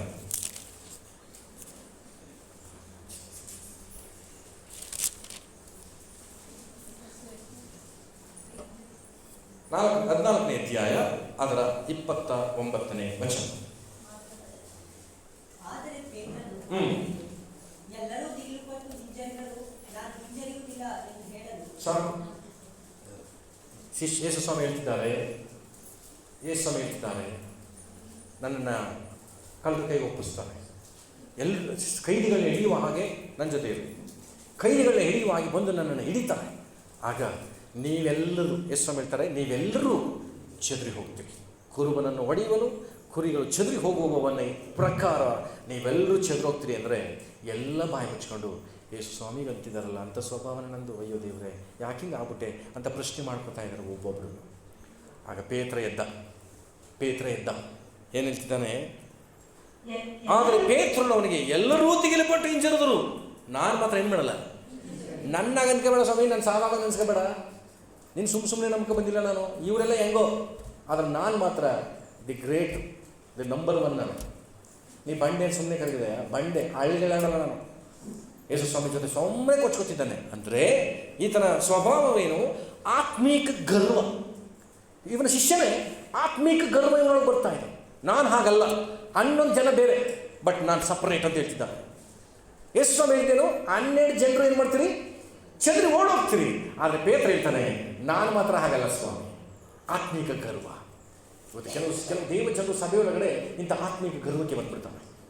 ವೇಗವಾಗಿ ಬೆಳೆದುಬಿಟ್ರೆ, ವೇಗವಾಗಿ ವಾಕ್ಯ ತಿಳ್ಕೊಂಡ್ರೆ, ವೇಗವಾಗಿ ಸಭೆಯಲ್ಲಿ ಆಶೀರ್ವದಿಸಲ್ಪಟ್ಟುಬಿಟ್ರೆ, ಆತ್ಮೀಕವಾಗಿ ಆರ್ಥಿಕವಾಗಿ ಬೆಳೆದುಬಿಟ್ರೆ, ಹೊರಗನ್ನು ಹೊಂದ್ಕೊಂಡ್ಬಿಟ್ರೆ ಆತ್ಮೀಕ ಗರ್ವ ಬಂದ್ಬಿಡುತ್ತೆ. ಕಳೆದ ವಾರ ಕೂಡ ನಾನು ಧ್ಯಾನ ಮಾಡೋಕೆ ಹೇಳಿದ್ದೀನಿ. ಯೋಬ ಸ್ವನೀತಿಯನ್ನು ಆಶ್ರಯಿಸ್ಕೊಂಡ್ಬಿಟ್ಟ. ದೇವ್ರು ಸುಮ್ಮನೆ ಬಿಟ್ಟರೆ ಅವನ್ನ ಬಿಟ್ಟಿಲ್ಲ. ನಾವೆಲ್ಲ ಇಷ್ಟು ವರ್ಷ ಧ್ಯಾನ ಮಾಡಿದ್ದೇನು, ಯೋಬ ನೀತಿವಂತ, ಅಂಥವನಿಗಂತ ಕಷ್ಟ ಬರಬಾರ್ದಾಗಿತ್ತು ಅಂತ. ಆ ಅಧ್ಯಾಯ ಹೋದ್ಮೇಲೆ ಗೊತ್ತಾಯಿತು, ಇವನಿಗೆ ಬರಲಿ ಇನ್ಯಾರಿಗೆ ಬರಬೇಕಿತ್ತು ಕಷ್ಟ ಅಂತ. ಅರ್ಥ ಆಯ್ತಲ್ಲ ನಾನು ಹೇಳ್ತಿರೋದು? ಕೆಲವು ವೇಳೆ ನನಗೆ ಜೀವನದಲ್ಲಿ ಯಾಕೆ ಹೋರಾಟಗಳು ಬರ್ತದೆ ಅಂತ ಹೇಳಿದ್ರೆ, ನನ್ನೊಳಗೆ ನನಗೆ ಅರಿವಿಲ್ಲದೆ ಆತ್ಮೀಕ ಗರ್ವದಲ್ಲಿ ನಾನು ಬಿದ್ದಿರ್ತೀನಿ. ಅಹಂಕಾರ, ನಾನತ್ವ, ನಾನು ಅನ್ನೋದು. ಇವತ್ತು ಯಾರಾದರೂ ಒಬ್ಬರು ಬೈದಾಗ ನನಗೆ ಹರ್ಟ್ ಆಗುತ್ತೆ, ಚುಚ್ಚುತ್ತೆ, ಅದನ್ನು ದ್ವೇಷಿಸ್ತೀನಿ ಅನ್ನೋ ಅರ್ಥ ಏನು ಗೊತ್ತಾ? ನಿನಗೆ ಅರಿವಿಲ್ಲದೆ ನಿನ್ನೊಳಗೆ ಗರ್ವ ಇದೆ ಅಂತ ಅರ್ಥ. ಯೇಸು ಸ್ವಾಮಿಯನ್ನು ದೂಷಿಸ್ತಾರಲ್ಲ ಶಿಲುಬೆ ಮೇಲೆ, ಅದಕ್ಕಿಂತ ಒಂದು ಸ್ಟೆಪ್ ಏನಾದರೂ ಕಡಿಮೆನೋ ಜಾಸ್ತಿನೋ ನಮ್ಮನ್ನು ದೂಷಿಸಿದ್ದ? ಕಡಿಮೆನೂ ಇಲ್ಲ, ಅಷ್ಟು ಕಡಿಮೆನೂ ಇಲ್ಲ ನಮಗೆ. ಆದರೆ ಯೇಸು ಸ್ವಾಮಿ ಏನು ಮಾಡಿದ್ರು? ದೇವಾದಿದೇವನಾದ ನನ್ನ ಮುಖಕ್ಕೆ ನೀನು ಉಗಿತೀಯೋ, ಏಟಾಗ್ತೀಯೋ ಅಂಥೇಳಿ ಯೇಸು ಸ್ವಾಮಿಗೆ ಏನು ಬೇಕಾದ್ರೂ ಮಾಡ್ಬೋದಾಗಿತ್ತು. ಯೇಸು ಸ್ವಾಮಿ ಏನು ಅಂದ್ಕೊಂಡು ಗೊತ್ತಾ? ಅವ್ರು ನೇಮಿಸಿದ್ದಾರೆ, ನೀನು ಮಾಡ್ತೀಯ, ಅನುಭವಿಸು, ಸೈಲೆಂಟಾಗಿತ್ತು. ಅಂದ್ರೆ ಅರ್ಥ ಏನು ಗೊತ್ತಾ? ಆತ್ಮಿಕ ಗರ್ವ ಇಲ್ಲ. ಇವತ್ತು ನನ್ನನ್ನು ನಿನ್ನನ್ನು ಯಾವಾಗ, ನಾನು ಯೂಟ್ಯೂಬಲ್ಲಿ ಒಂದು ವಿಷಯ ನೋಡ್ತಾ ಇದ್ದೆ, ಗ್ರೂಪಲ್ಲಿ ಕಳಿಸಿದ್ರು. ಒಂದು ಫಂಕ್ಷನ್ಗೆ ಕರೆದಿದ್ದಾರೆ ಸ್ತ್ರೀಯರನ್ನ. ಎಲೆಕ್ಷನ್ ನಡೆದಿದೆ, ಗೆದ್ದಿದ್ದಾರೆ, 3 ಜನ ಸ್ತ್ರೀಯರು ನಿಂತಿದ್ದಾರೆ. ಈಗ ದೀಪ ಬೆಳಗಿಸುವ ಕಾರ್ಯಕ್ಕೆ ಮೇಡಮ್ನವರು ಮುಂದೆ ಬರಬೇಕು ಅಂತ ಕರೆದ್ರು. 3 ಜನರು ಬಂದು ನಿಂತ್ಕೊಂಡ್ರು. 3 ಜನರು ನಿಂತ್ಕೊಂಡ್ರು. ಒಬ್ಬ ಆಕೆ ಕ್ಯಾಂಡಲ್ನ ಹಚ್ಚಿ ಈ ಪಕ್ಕದಲ್ಲಿ ಹೋಗ್ತಾನೆ ಕೊಡಬೇಕು, ಅವಳು ಕೊಡ್ತಾಳೆ ಅಂತ ಅಭಿಸ್ಕೊಂಡ. ಪುನಃ ಕೈ ಕಿತ್ತಾಕ್ಬಿಟ್ಟು ಮುಂದಕ್ಕೆ ಹೋಯ್ತು, ಅವಳು ಕಿತ್ತಾಕ್ಬಿಟ್ಟು ಅವಳು ಕೊಟ್ಟ, 3ನೇವಳು ಕೊಟ್ಟ. ಇವರು ಈ ಫಸ್ಟ್ ನಿಂತಿದ್ದಲ್ಲ, ತಕ್ಷಣ ಕೋಪ ಬಂದು ಸ್ಟೇಜ್ ಹೇಳಿ ಹೇಗೆ ಹೋಯ್ತು. ದೊಡ್ಡ ಕಾರ್ಯ ನಡೀತಾ ಇಲ್ಲಿ ಇಲ್ಲ, ಜಸ್ಟ್ ಕ್ಯಾಂಡಲ್ ಹಚ್ಚೋದಕ್ಕೆ ಫಸ್ಟ್ ಅವರು ಅಧ್ಯಕ್ಷರು ಯಾರೋ ನನಗೆ ಗೊತ್ತಿಲ್ಲ, ಆದರೆ ಫಸ್ಟ್ ಅವ್ರು ಹಚ್ಚಬೇಕು ಅಂತ ಈಗ ಕರೆದಿದ್ದವ್ರು ಅಂದ್ಕೊಂಡಿದ್ದಾರೆ. ಅದು ತಪ್ಪಲ್ಲ, ಆದರೆ ನನ್ನ ಕೈ ಕೊಡಲಿಲ್ವಲ್ಲ ಅಂತ ಹೇಳಿ ತಕ್ಷಣ ಸ್ಟೇಜ್ ಹಿಡಿದು ಹೊರಗೋಗ್ಬಿಟ್ಲು. ಕಾರಣ ಗರ್ವ. ನಾನೇನು ಅವಳು ಕಮ್ಮಿ, ಅವಳು ಹಚ್ಚಿದ್ರೆ ನಾನು ಹಚ್ಬೇಕಾ? ನಾನು ಕೈ ಕಿತ್ಕೊಂಡು ಅವಳು ಕೊಟ್ಟಲಿಲ್ಲ, ನಾನೇನು ಕೇವಲನಾ ಅಂತೇಳಿ ತನ್ನನ್ನು ತಾನು ಹೆಚ್ಚಿಸ್ಕೊಂಡೋದ್ರಿಂದ ಇವತ್ತು ಅವಮಾನ. ಇಡೀ ಯೂಟ್ಯೂಬಲ್ಲಿ ನೋಡಿ ಅವನ್ನ ಚೀಮಾರಿ ಆಗ್ತಿದ್ದಾರೆ, ಕಾಮೆಂಟ್ ಮಾಡ್ತಾರೆ. ಹಲ್ಲೆಲೂಯಾ. ಆತ್ಮೀಕ ಗರ್ವ ಇವತ್ತು ನಮ್ಮೊಳಗೂ ಅಂಥ ಕಾರ್ಯಗಳಿದೆ. ಏನಾದರೂ ನಿಮಗೆ ಇವತ್ತು ಪಾಸ್ಟರ್ ನಾನೇ ಫಸ್ಟು ಮಹೇಶ್ ಬ್ರದರ್ ಮುಂದೆ ನಿಂತಿರ್ತಾನೆ ಜೊತೆ ಮಾತಾಡೋಕ್ಕೆ, ಸೆಕೆಂಡು ಅಲ್ಲಿ ಪವಿತ್ರ ಸಿಸ್ಟರ್ ನಿಂತಿರ್ತಾರೆ. ಮಹೇಶ್ ಬ್ರದರ್ನ ಮಾತಾಡಿಸ್ತಾ ಹಿಂದೆ ಪವಿತ್ರ ಸಿಸ್ಟರ್ ಮಾತಾಡಿಸ್ಬಿಟ್ರೆ ಇವ್ರು ಏನು ಅಂದ್ಕೋಬೇಕು? ಅವ್ರಿಗೆ ಅರ್ಜೆಂಟ್ ಇತ್ತೇನೋ ಮಾತಾಡಿಸ್ಬಿಟ್ರೆ ಅಂತ. ನನಗಿಂತ ಅವಳು ಹೆಚ್ಚ, ನಾನು ಅಷ್ಟು ನಿಂತಿರೋ ಮನುಷ್ಯನಲ್ವಾ? ಇಂಥ ನಮ್ಮ ಭಾಷೆಗಳು ಬರ್ತದೆ. ನಾನು ನಿಂತಿರೋದು ಕಣ್ಣು ಕಾಣಿಲ್ಲ, ಗುಂಡು ಕಲ್ಲ ನಿಂತಿನಿಲ್ಲ, ಈ ರೀತಿಯಾದಂಥ ಮಾತುಗಳು. ಅದರ ಅರ್ಥ ಏನು? ನನ್ನಲ್ಲಿರುವಂಥ ಗರ್ವ, ನನ್ನ ಸ್ಥಾನ, ನನ್ನ ಮಾನ. ತೆಗೆದುಕೊಂಡು ಇನ್ನೊಂದು ವಚನ, ಅಪೊಸ್ತಲ ಕೃತ್ಯಗಳು 12ನೇ ಅಧ್ಯಾಯ ಅದರ 21ನೇ ವಚನದಿಂದ ಹೋದರೆ, ಗೊತ್ತು ಮಾಡಿದ ಒಂದು ದಿನದಲ್ಲಿ ಹೆರೋದನು ರಾಜವಸ್ತ್ರವನ್ನು ಧರಿಸಿಕೊಂಡು ರಾಜಾಸನದ ಮೇಲೆ ಕೂತು ಅವರಿಗೆ ಉಪನ್ಯಾಸ ಮಾಡಿದನು. ಕೂಡಿದ್ದ ಜನರು, ಇದು ಮನುಷ್ಯನ ನುಡಿಯಲ್ಲ, ದೇವರ ನುಡಿಯೇ ಎಂದು ಆರ್ಭಟಿಸಿದರು. ನೋಡಿ, ಹೆರೋದನು ಇಲ್ಲಿ ರಾಜವಸ್ತ್ರವನ್ನು ಧರಿಸಿಕೊಂಡು ಸಿಂಹಾಸನ ಕೂತ್ಕೊಂಡು ಬೋಧನೆ ಮಾಡಕ್ಕೆ ಸ್ಟಾರ್ಟ್ ಮಾಡ, ಉಪನ್ಯಾಸ ಮಾಡ್ದ. ಕೇಳಿದಂಥ ಜನರೆಲ್ಲ ಏನಂದ್ರು ಗೊತ್ತಾ? ವಾಹ್, ಎಂಥ ಉಪನ್ಯಾಸ ಇದು, ಇದು ಸಾಧಾರಣವಾದ ಮಾತಲ್ಲ, ದೇವರೇ ಆದ ಮಾತು, ಇದು ಮನುಷ್ಯನ ಮಾತಲ್ಲ ಅಂತ ಹೇಳಿದ್ರು. ಹೆರೋದನಿಗೆ ಸಂತೋಷ ಆಗಿರ್ಬೇಕಲ್ಲ? ಎಂಥ ಸಂತೋಷ ಆಯಿತು ಅಂತ ಮುಂದೆ ಹೋದ್ರು. ಆ ಘನವನ್ನು ಅವನು ದೇವರಿಗೆ ಸಲ್ಲಿಸದೆ ಹೋದ್ರಿಂದ ಬಡಿದನು, ಹುಳ ಬಿದ್ದು ಸತ್ತಂತೆ. ಕೆಲವು ಶಾಪ ಆಗ್ತೀವಲ್ಲ, ನಿನ್ನ ಬಾಯಿ ಹುಳ ಬಿಡ, ಹಿಂಗೆ ಹುಳ ಬಿದ್ದು ಸಹಾಯ ಆಗ್ತೀವಲ್ವ? ಆ ಮಾತುಗಳು ಯಾರಿಗೂ ಹುಳ ಬೀಳಲ್ಲ ರೀ. ನೀನು ದೇವರಿಗೆ ಸಲ್ಲಿಸಬೇಕಾದ ಗೌರವವನ್ನು ನಾನು ಅಂತ ನೀನು ತೆಗೆದುಕೊಳ್ಳೋದಾದರೆ ಒಂದೆಲ್ಲ ವಿಷಯ, ನಿನ್ನ ಆಸ್ತಿ ಮೇಲೆ ಹುಳ ಬೀಳ್ಬೋದು, ನಿನ್ನ ಹಣದ ಮೇಲೆ ಹುಳ ಬೀಳ್ಬೋದು, ನಿನ್ನ ಬಾಡಿ ಮೇಲೆ ಹುಳ ಬೀಳ್ಬೋದು, ಹೆಂಗಾದರೂ ಅದ್ರ ಅರ್ಥ ಏನು? ಇಲ್ಲದೆ ಹೋಗ್ಬಿಡುತ್ತೆ. ಈ ಹೆರೋದನಿಗೆ ಹುಳ ಬಿದ್ದು ಸತ್ತನು ಆ ಕ್ಷಣವೇ ತೇಳ್ತದೆ. ಯಾಕೆ? ಗರ್ವ. ಓಹ್, ನನ್ನನ್ನು ಹೊಗಳ್ಬಿಟ್ರು ಜನ, ನಾನು ಗ್ರೇಟ್, ನಾನು ಒಳ್ಳೆ ಉಪನ್ಯಾಸ ಮಾಡಿಬಿಟ್ಟೆ, ನಾನು ಒಳ್ಳೆ ರಾಜ, ಐ ಆಮ್ ದ ಗ್ರೇಟ್. ಈ ಸ್ವಭಾವ ನಮಗೆ ತುಂಬ ಜನರಿದೆ. ಕೆಲವರು ಏನಾದರೂ ಒಂದು ಸಾಧನೆ ಮಾಡಿಬಿಟ್ರೆ ಅವರ ವಾಯ್ಸ್ ವೇರಿಯೇಷನ್ ಚೇಂಜ್ ಆಗಿಬಿಡುತ್ತೆ, ಮಾತಿನ ಶೈಲಿನೇ ಬದಲಾಗ್ಬಿಡುತ್ತೆ. ಹಲ್ಲೆಲೂಯಾ. ಪ್ರಿಯ ದೇವ ಜನರೇ, ನಾವು ಎಷ್ಟೇ ಬೆಳೆದ್ರು, ಎಷ್ಟೇ ಅಭಿವೃದ್ಧಿನ ಕಂಡ್ರು, ನಾನು ಏನು ಅಲ್ಲ ಸ್ವಾಮಿ ಎಂಬುದಾಗಿ ತಗ್ಗಿಸಿಕೊಳ್ಳುವಂತಹ ದೀನ ಮನಸ್ಸು ನಮ್ಮೆಲ್ಲರಿಗೂ ಉಂಟಾಗಬೇಕು. ಆಮೇಲೆ ಆ ರೀತಿ ಇರುವಾಗಲೇ ನಮ್ಮಲ್ಲಿ ಯಾವುದೇ ಸೈತಾನಿಗೆ ಅವಕಾಶ ಕೊಡೋಕ್ಕೆ ಸಾಧ್ಯ ಇಲ್ಲ. ಒಂದು ದೊಡ್ಡ ಕಂಪನಿಯ ಓನರ್, ಯೂಟ್ಯೂಬಲ್ಲಿ ಒಂದ್ಸಲ ತೋರಿಸಿದೆ ನಮ್ಮ ಟಿವಿನಲ್ಲಿ, ದೊಡ್ಡ ಕಂಪನಿ ಓನರ್ ಭಾನುವಾರ ಬಂದು ಚರ್ಚ್ನ ಕ್ಲೀನ್ ಮಾಡ್ತಾ ಇದ್ದಾರೆ. ದೊಡ್ಡ ಕಂಪನಿ, ಅದಕ್ಕೆ ಅವರೇ ಚರ್ಚ್ನ ಬಂದು ಗುಡಿಸಿ ತೊಳಿತಾ ಇದ್ದಾರೆ. ಇದು ಆಫ್ರಿಕಾದಲ್ಲಿ ನಡೆಯುವಂಥ ಘಟನೆ. ಯಾವುದೋ ಒಬ್ಬ ವ್ಯಕ್ತಿ ಮಾರುತಿ 800 ಬಂದು, ಮಾರುತಿ 800 ಗೊತ್ತಲ್ವ, ಚಿಕ್ಕ ಕಾರ್, ಅದ್ರಲ್ಲಿ ಬಂದು ಚರ್ಚ್ಗೆ ತಿರುಗಾಡ್ಕೊಂಡು ನೋಡ್ತಿರುವಾಗ ಆ ಎಮ್ಮ ಕೆಲಸ ಮಾಡೋದು, ಅಯ್ಯೋ ಬೆಳಿಗ್ಗೆಯಿಂದ ಇಷ್ಟು ದೊಡ್ಡ ಚರ್ಚ್ನ ಉಳಿಸ್ಕೊಂಡು ತೊಳ್ಕೊಂಡು ನಿಂತಾಳಲ್ಲ ಎಮ್ಮ, ಎಷ್ಟು ಕೂಲಿ ಕೊಟ್ಟರೆ ಇವಳಿಗೆ ಅಂದ್ಬಿಟ್ಟು ಒಂದು ಕಾರ್ಡ್ ಕೊಟ್ಬಿಟ್ಟು, ಅಮ್ಮ ಈ ಕೆಲಸನೆಲ್ಲ ದಿನಗಳೇ ಯಾತಿಗೆ ಮಾಡಿ, ಬಾ ನನ್ನ ಕಂಪನಿಗೆ ಕೆಲಸ ಕೊಡಿಸ್ತೀನಿ ನಿನಗೆ ಅಂತ ಹೇಳಿ ವಿಸಿಟಿಂಗ್ ಕಾರ್ಡ್ ಕೊಡ್ತಾನೆ. ಅದು ಈಸ್ಕೊತಾಳೆ. ಸರಿ ಸರ್ ಬನ್ನಿ, ನಂದೊಂದು ವಿಸಿಟಿಂಗ್ ಕಾರ್ಡ್ ಇದೆ ಅಂತ ಕರ್ಕೊಂಡು ಈಚ್ಕೋದ್ರೆ ಬೆನ್ಸ್ ಕಾರಲ್ಲಿ ಓಪನ್ ಮಾಡಿಬಿಟ್ಟು ತನ್ನ ವಿಸಿಟಿಂಗ್ ಕಾರ್ಡ್ ಕೊಡ್ತಾಳೆ. ದಿಸ್ ಇಸ್ ಯುವರ್ ಕಾರ್ ಅಂತ ಕೇಳ್ತಾನೆ. ಇದು ನಿಮ್ಮ ಕಾರಾ? ಹೌದು ಅಂಥೇಳಿ ಆ ಕಂಪ್ನಿ ನೋಡಿದಾಗ ದೊಡ್ಡ ಕಂಪನಿ ಎಂಬಡಿ. ಮತ್ತು ಈ ಕೆಲಸ ಯಾಕೆ ಮಾಡ್ತೀರಿ? ಇದು ಸೇವೆ. ನಾನು ಎಷ್ಟೇ ಬೆಳೆದಿರ್ಬೋದು, ಆ ಆತ್ಮಿಕ ಗರ್ವ ನನಗಿಲ್ಲ. ನನ್ನ ಕರ್ತನಿಗಾಗಿ ಮಾಡ್ತೀನಿ. ಅವರಿಗಾಗಿ ಈ ಮನಸ್ಥಿತಿ, ನೀವು ಎಷ್ಟೇ ಬೆಳೆದು ಕರ್ತನ ಮುಂದೆ ನಾನು ಏನಲ್ಲ ಎಂಬುದಾಗಿ ತಗ್ಗಿಸಿಕೊಳ್ಳುವಂತಹ ದೀನ ಮನಸ್ಸು ನಮ್ಮ ಉಂಟಾಗಬೇಕು. ಆಮೇಲೆ ಹೆಚ್ಚಿಸಿಕೊಳ್ಳುವಂತಹ ಮನಸ್ಸು ಇರೋದಕ್ಕೆ ಉಳಿದು ಸತ್ತನು ಅಂತ ನೋಡ್ತೀವಿ. ಇನ್ನೂ 15 ನಿಮಿಷ ಟೈಮ್ ಇದೆ, ಮಾತನಾಡಲ್ಲ. ಹೆಸರುವಾಗಿರ್ತಾನೆ. ಎಷ್ಟು ಥರದ ವಿಶ್ವಾಸಿಗಳಾದರೂ? 4 ಥರದ ವಿಶ್ವಾಸಿಗಳು. ಮಾರ್ಕನ ಬರೆಸುವಂಥ 14ನೇ ಅಧ್ಯಾಯ. ಕೆಲವರು ಅನ್ಕೋಬೋದು 14ನೇ ಇದ್ದರೆ ಇಷ್ಟೆಲ್ಲ ಇದ್ದಾರ ಇದ್ದಾರೆ. ಹೌದು, ಜಾಣ. ಅದರ 30ನೇ ವಚನ ನೋಡೋಣ. 30ನೇ ವಚನ. ಎಲ್ಲಮ್ಮ ಬೈಕ್ನವರು, ನಿನಗೆ ಸತ್ಯವಾಗಿ ಹೇಳುತ್ತೇನೆ, ಈ ರಾತ್ರಿ ಕೋಳಿ 2 ಸಾರಿ ಕೂಗುವುದಕ್ಕಿಂತ ಮುಂಚೆ ನೀನು ನನ್ನ ವಿಷಯದಲ್ಲಿ ಅವನನ್ನು ಅರಿಯನೆಂಬುದಾಗಿ 3 ಸಾರಿ ಹೇಳುವಿ. 3 ಸಾರಿ ಸುಳ್ಳು ಹೇಳುವಿ ಎಂದು ಹೇಳಿದಂತೆ. ಇದು ನಮ್ಮೆಲ್ಲರಿಗೂ ಅನ್ವಯಿಸುವಂತಹ ಒಂದು ಗಾದೆ. ಈ ಶಿಷ್ಯ ಎಂಥ ಶಿಷ್ಯ ಇವನು ನೋಡಿ, ಕೆಲವು ಬಾಯಿ ಗೊತ್ತಿಲ್ಲ. ಇವಾಗ ಎಂಥ ಶಿಷ್ಯ? ಎಲ್ಲರೂ ಹೇಳಿ, ಎಂಥ ಶಿಷ್ಯ? ಸುಳ್ಳು ಹೇಳುವ ಶಿಷ್ಯ. ಪಕ್ಕದಲ್ಲಿ ಕೈ ಕೊಟ್ಟು ಕೇಳ್ಬಿಟ್ಟು ಉತ್ತರ ತಗೋಬೇಡಿ, ನಾನು ನೋಡಿ ನೀವು ಸುಳ್ಳು ಹೇಳಲ್ವ ಅಂತ.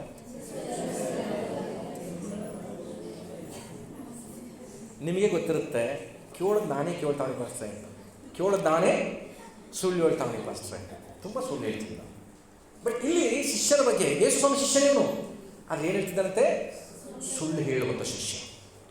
ಸತ್ಯವೇದ ನಮಗೆ ಅನೇಕ ವಿಷಯಗಳನ್ನ ಕಲಿಸ್ಕೊಡ್ತಾರೆ ಸುಳ್ಳಿನ ಬಗ್ಗೆ. ಮತ್ತಾಯನ ಬರೆಸುವ 5ನೇ ಅಧ್ಯಾಯಕ್ಕೆ ಬನ್ನಿರಿ. ಮತ್ತಾಯನ ಬರೆಸುವ 5ನೇ ಅಧ್ಯಾಯ. ಮತ್ತಾಯನ ಬರೆಸುವ 5ನೇ ಅಧ್ಯಾಯ ಅದರ 33ನೇ ವಚನದಿಂದ ಓದೋಣ. ಮತ್ತು ನೀನು ಸುಳ್ಳನ್ನು ಹೇಳಬಾರದು, ನೀನು ಇಟ್ಟುಕೊಂಡ ಆಣೆಗಳನ್ನು ಕರ್ತನಿಗೆ ಸಲ್ಲಿಸಬೇಕೆಂದು ಹಿರಿಯರಿಗೆ ಹೇಳಿಯದೆ ಎಂದು ಕೇಳಿದ್ದೀರಷ್ಟೇ. ಆದರೆ ನಾನು ನಿಮಗೆ ಹೇಳುವುದೇನೆಂದರೆ, ಆಣೆಯನ್ನೇ ಇಡಬೇಡ. ಆಕಾಶದ ಮೇಲೆ ಸಾಕು, ಬೇಡ ಬಿಡಿ, ಅದು ಯಾವ್ದ್ರ ಮೇಲೆ ನಮ್ಮ ಜನ ಇಡಲ್ಲ. ಹಿಂದೆ ಹೇಳ್ತಿದ್ವಿ ಭೂಮಿ ತಾಯಿ ಆಣೆಗೂ, ಮೊದಲೆಲ್ಲ ಹೇಳ್ತಿದ್ವಿ, ಈಗ ಹೇಳಲ್ಲ ಬಿಡಿ.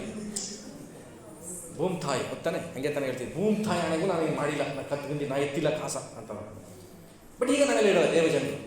ಆದರೆ ತನ್ನ ಮೇಲೆ ಆಣೆ ಇಟ್ಕೊಳ್ಳೋದು ಜಾಸ್ತಿ. ನನ್ನ ಆಣೆಗೂ ಇದ್ದ, ನನ್ನ ಆಣೆಗೂ ನಾಗಂದೇ ಇಲ್ಲ ಅವಳಿಗೆ, ನನಗೆ ಓಳೆ ಇಲ್ಲ ಅವಳಿಗೆ, ನಾನೆಲ್ಲ ಮಾಡೋದು ನನ್ನ ಆಣೆಗೂ. ಆದರೆ ಸತ್ಯ ಗೊತ್ತು, ಖಂಡಿತ ಅವ್ರು ಮಾಡಿರ್ತಾರೆ. ಯಾರಿಗಾದರೂ ಆಣೆ ಇಟ್ಟ ತಕ್ಷಣ ಸೊಟ್ಟಾಗ್ಬಿಟ್ಟಿದ್ರೆ ಹಂಗ ಯಾರು ಆಣೆ ಇಟ್ಟಿರಲಿಲ್ಲ. ಹೌದಾನೆ?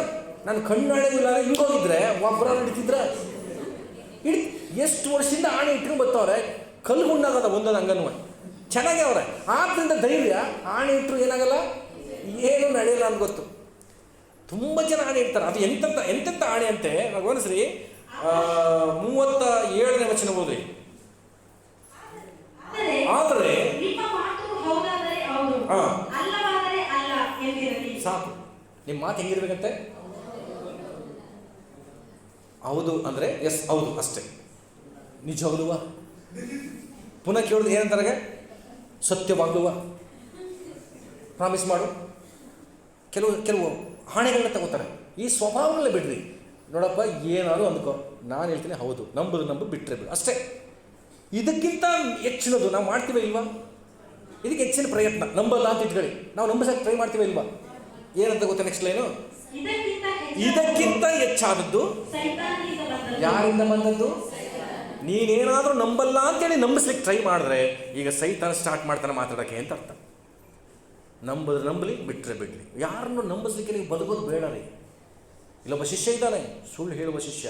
ನಮ್ಮ ಸಭೆಯಲ್ಲಿ ಬೇಡ ಬಿಡಿ, ಶಿಷ್ಯರಿದ್ದಾರೆ, ಒಳ್ಳೆ ಶಿಷ್ಯ, ಸುಳ್ಳು ಹೇಳಲ್ಲ. ಆದರೆ ಒಂದು ವೇಳೆ ಅದಕ್ಕಿಂತ ಹೆಚ್ಚಿನದಾಗಿ ನೀನು ಪ್ರಯತ್ನ ಮಾಡಿದ್ರೆ ಸೈತಾನದ ಬಂದದ್ದು. ನಾನು ಕೆಲವರು ಕಾರ್ಯಗಳನ್ನು ಚೆನ್ನಾಗಿ ಗ್ರಹಿಸ್ತೀನಿ. ದೇವರು ಕೊಟ್ಟಂಥ ಕೃಪೆ ನನಗೆ. ಕೆಲವರು ಕಾರ್ಯಗಳನ್ನು ನಾನು ಗ್ರಹಿಸ್ತೀನಿ. ಅವ್ರು ಹೇಳುವಂತಹ ವಿಷಯಗಳು ಎಷ್ಟಿದೆಯೋ. ಕಳೆದ ವಾರ ಒಂದು ಸಹೋದರಿ ಬಂತು, ಪ್ರೇಯರ್ ಮಾಡ್ತಿದ್ದೀರಾ ಅಂತ ಕೇಳಿದ್ರು. ಹೌದು ಪಾಸ್ಟ್ರೇ ಅಂತ ನಗನಗುತ್ತೆ ಹೇಳೋದು. ಅವ್ರ ಕಣ್ಣೇ ನಾನು ನೋಡಿದೆ. ಅವರೇ ಗಮನಿಸೋದು. ಪುನಃ ನಾನು ಅವ್ರ ಕಣ್ಣನ್ನು ನೋಡಿದೆ. ನಾನು ಹೇಳಲಿಕ್ಕೆ ಸ್ಟಾರ್ಟ್ ಮಾಡಿದೆ, ಈ ರೀತಿ ನಿಮ್ಮ ಜೀವನ ಇದೆ. ಕಳೆದ ಭಾನುವಾರ ಕೆಲವರು ಗಮನಿಸಬಹುದು, ಗೊಳುವಂತ ಅಳ್ತಾ ನನ್ನ ಮುಂದೆ ಕೂತಿದ್ರು. ಇಂಥ ಕಾರ್ಯಗಳು ಇದೀರಿ, ಇದೇ ಥರ ಹೋದರೆ ಇಂತಿಂಥ ಘಟನೆಗಳು ನಿಮ್ಮ ಜೀವನ ನಡೀತಾ ಇದೆ, ದೇವರನ್ನು ತೋರಿಸಿದ್ದಾರೆ, ಕೇರ್ಫುಲ್ ಅಂತ ಎಚ್ಚರಿಸಿದೆ.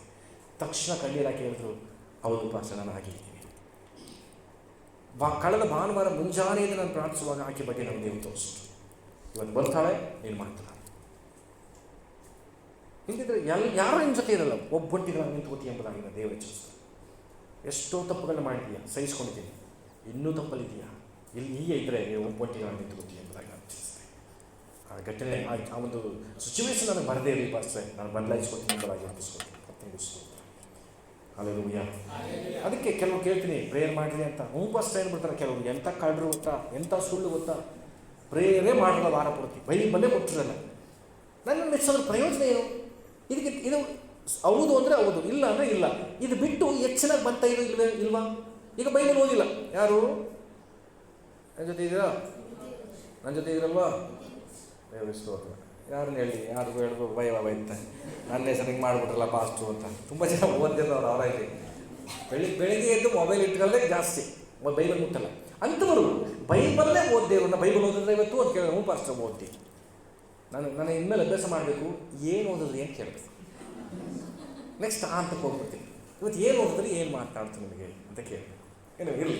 ಈ ರೀತಿಯಾಗಿ ಹೌದು ಅಂದರೆ ಹೌದು ಅನ್ಬೇಕು, ಇಲ್ಲ ಅಂದರೆ ಇಲ್ಲ ಅನ್ಬೇಕು. ಅದಕ್ಕಿಂತ ಹೆಚ್ಚಿನಾಗಿ ಬಂದದ್ದು ಸೈತಾನನಿಂದ ಬಂದದ್ದು ಎಂಬುದಾಗಿ ಹೇಳ್ತದೆ. ಕೊಲೊಸ್ಸೆಯರಿಗೆ ಬರೆದ ಪತ್ರಿಕೆ 3ನೇ ಅಧ್ಯಾಯ, ಕೊಲೊಸ್ಸೆಯರಿಗೆ ಬರೆದ ಪತ್ರಿಕೆ 3ನೇ ಅಧ್ಯಾಯ ಅದರ 9ನೇ ವಚನವನ್ನು ಓದೋಣ. ಅದರ 9ನೇ ವಚನ, ಒಬ್ಬರಿಗೊಬ್ಬರು ಏನು ಮಾಡಬೇಡ್ರಿ.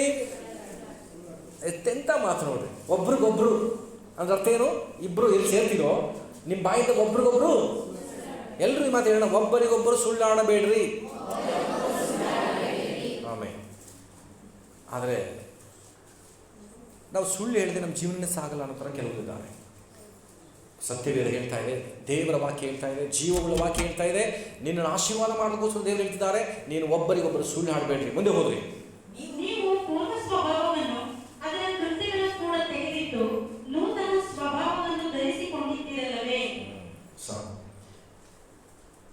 3ನೇ ಅಧ್ಯಾಯ ಅದರ 9ನೇ ವಚನ, ನೀವು ಪೂರ್ವ ಸ್ವಭಾವವನ್ನು ಅದರ ಕೃತ್ಯಗಳ ಕೂಡ ತೆಗೆದಿಟ್ಟು. ಪೂರ್ವ ಸ್ವಭಾವ ಅಂದ್ರೆ ಏನು? ಹಳೆ ಸ್ವಭಾವ. ಯಾವುದಂತೆ ಅದು? ಸುಳ್ಳಾಡು. ಎಲ್ಲರೂ ಹೇಳ್ರಿ, ಸುಳ್ಳಾಡ್ದು ಯಾವ ಸ್ವಭಾವ? ಹಳೆ ಸ್ವಭಾವ. ಯಾರಾದರೂ ಹೊಸ ಮನೆ ಕಟ್ಟಿ ಹಳೆ ಮನೆ ಪಾಳು ಬಿದ್ದ ಮೇಲೆ ಹೋಗಿದ್ದು ಮಲಗಿದ್ದು ಬಂದರೆ, ಇವತ್ತು ಕೆಲವರು ಹಂಗೆ ಮಾಡೋದು.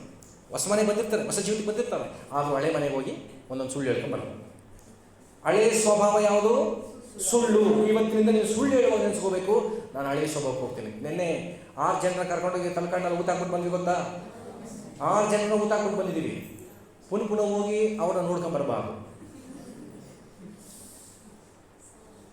ಯಾರನ್ನ ಸಮಾಧಿ ಮಾಡುವಂಥದ್ದು ಬಾಡಿನ ತೆಗಿತಾರೆ ಗೊತ್ತಾ? ಕೊಲೆ ಮಾಡೋರು ಯಾರು ಅಂತ ಡೌಟ್ ಆಗಲ್ಲ, ಹೌದಾನೆ? ಆ ಬಾಡಿ ತೆಗೆದು ಟೆಸ್ಟ್ ಮಾಡಿ ಟ್ರೈ ಮಾಡ್ತಾರೆ. ನೀವು ಕೊಲೆ ಮಾಡಲ್ಪಟ್ಟವರಲ್ಲ, ರಕ್ಷಿಸಲ್ಪಟ್ಟವರು. ಅಲ್ಲಿ ಕರ್ಕೊಂಡೋಗಿ ನಾವು ಊಟ ಹಾಕಿದಾಗ ಯಾರಾದ್ರು ಅರೆಸ್ಟ್ ಮಾಡಕ್ಕೆ ಬಂದಿದ್ರಾ? ಇಲ್ಲ. ನಾಕೆ ಸೊಂಟೋಗಿರೋನ್ನ ಊಟ ಹಾಕಿರೋದು ನಾವು, ಕೊಲೆ ಮಾಡಿಬಿಟ್ಟಲ್ಲ. ನಿಮ್ಮೆಲ್ಲರನ್ನು ಕೊಲೆ ಮಾಡಿ ಊಟ ಹಾಕಿದ್ದೀವಿ ಅಂತ ಅನಿಸಿದರೆ ಹೋಗಿ ಹುಡಿಕಳಿ. ನಿಮ್ಮನ್ನೆಲ್ಲ ಸಾಯಿಸ್ಬಿಟ್ಟು ಊಟ ಹಾಕಿದ್ರೆ, ಸತ್ತೋಗಿರೋದ್ರಿಂದ ಊಟ ಹಾಕಿದ್ದೀವಿ, ಅದು ಮತ್ತೆ ಎದ್ದು ಬರಬಾರ್ದು. ಆಮೇಲೆ ಕೊಲೆ ಮಾಡಿದವ್ರು ಬೇಕಾದ್ರೆ ತಗಲಿ ಮಣ್ಣ. ಸಾಧಾರಣವಾಗಿ ಕಾಮನಾಗಿ ಸತ್ತವ್ರು ಏನು ಮಾಡಬಾರ್ದು? ತೆಗಿಬಾರ್ದು, ತೆಗಿಯಲ್ಲ. ಹಾಗಿದ್ರೆ ನಿಮ್ಮ ಸುಳ್ಳು ಹೇಳಿದ್ರೆ ಅದು ಹಳೆ ಸ್ವಭಾವ.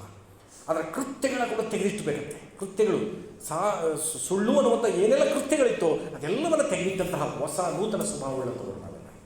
ಆಮೇಲೆ 2 ಕೊರಿಂಥ 1ನೇ ಅಧ್ಯಾಯ 2 ಕೊರಿಂಥ 1ನೇ ಅಧ್ಯಾಯ ಅದರ 17ನೇ ವಚನದಿಂದ ಇದನ್ನು ಯೋಚಿಸಿದಾಗ ಇದೆ. ಅದು ಪೂರ್ತಿ ಉದ್ದ ಇದೆ, ಅಷ್ಟು ಓದೋದು ಬೇಡ.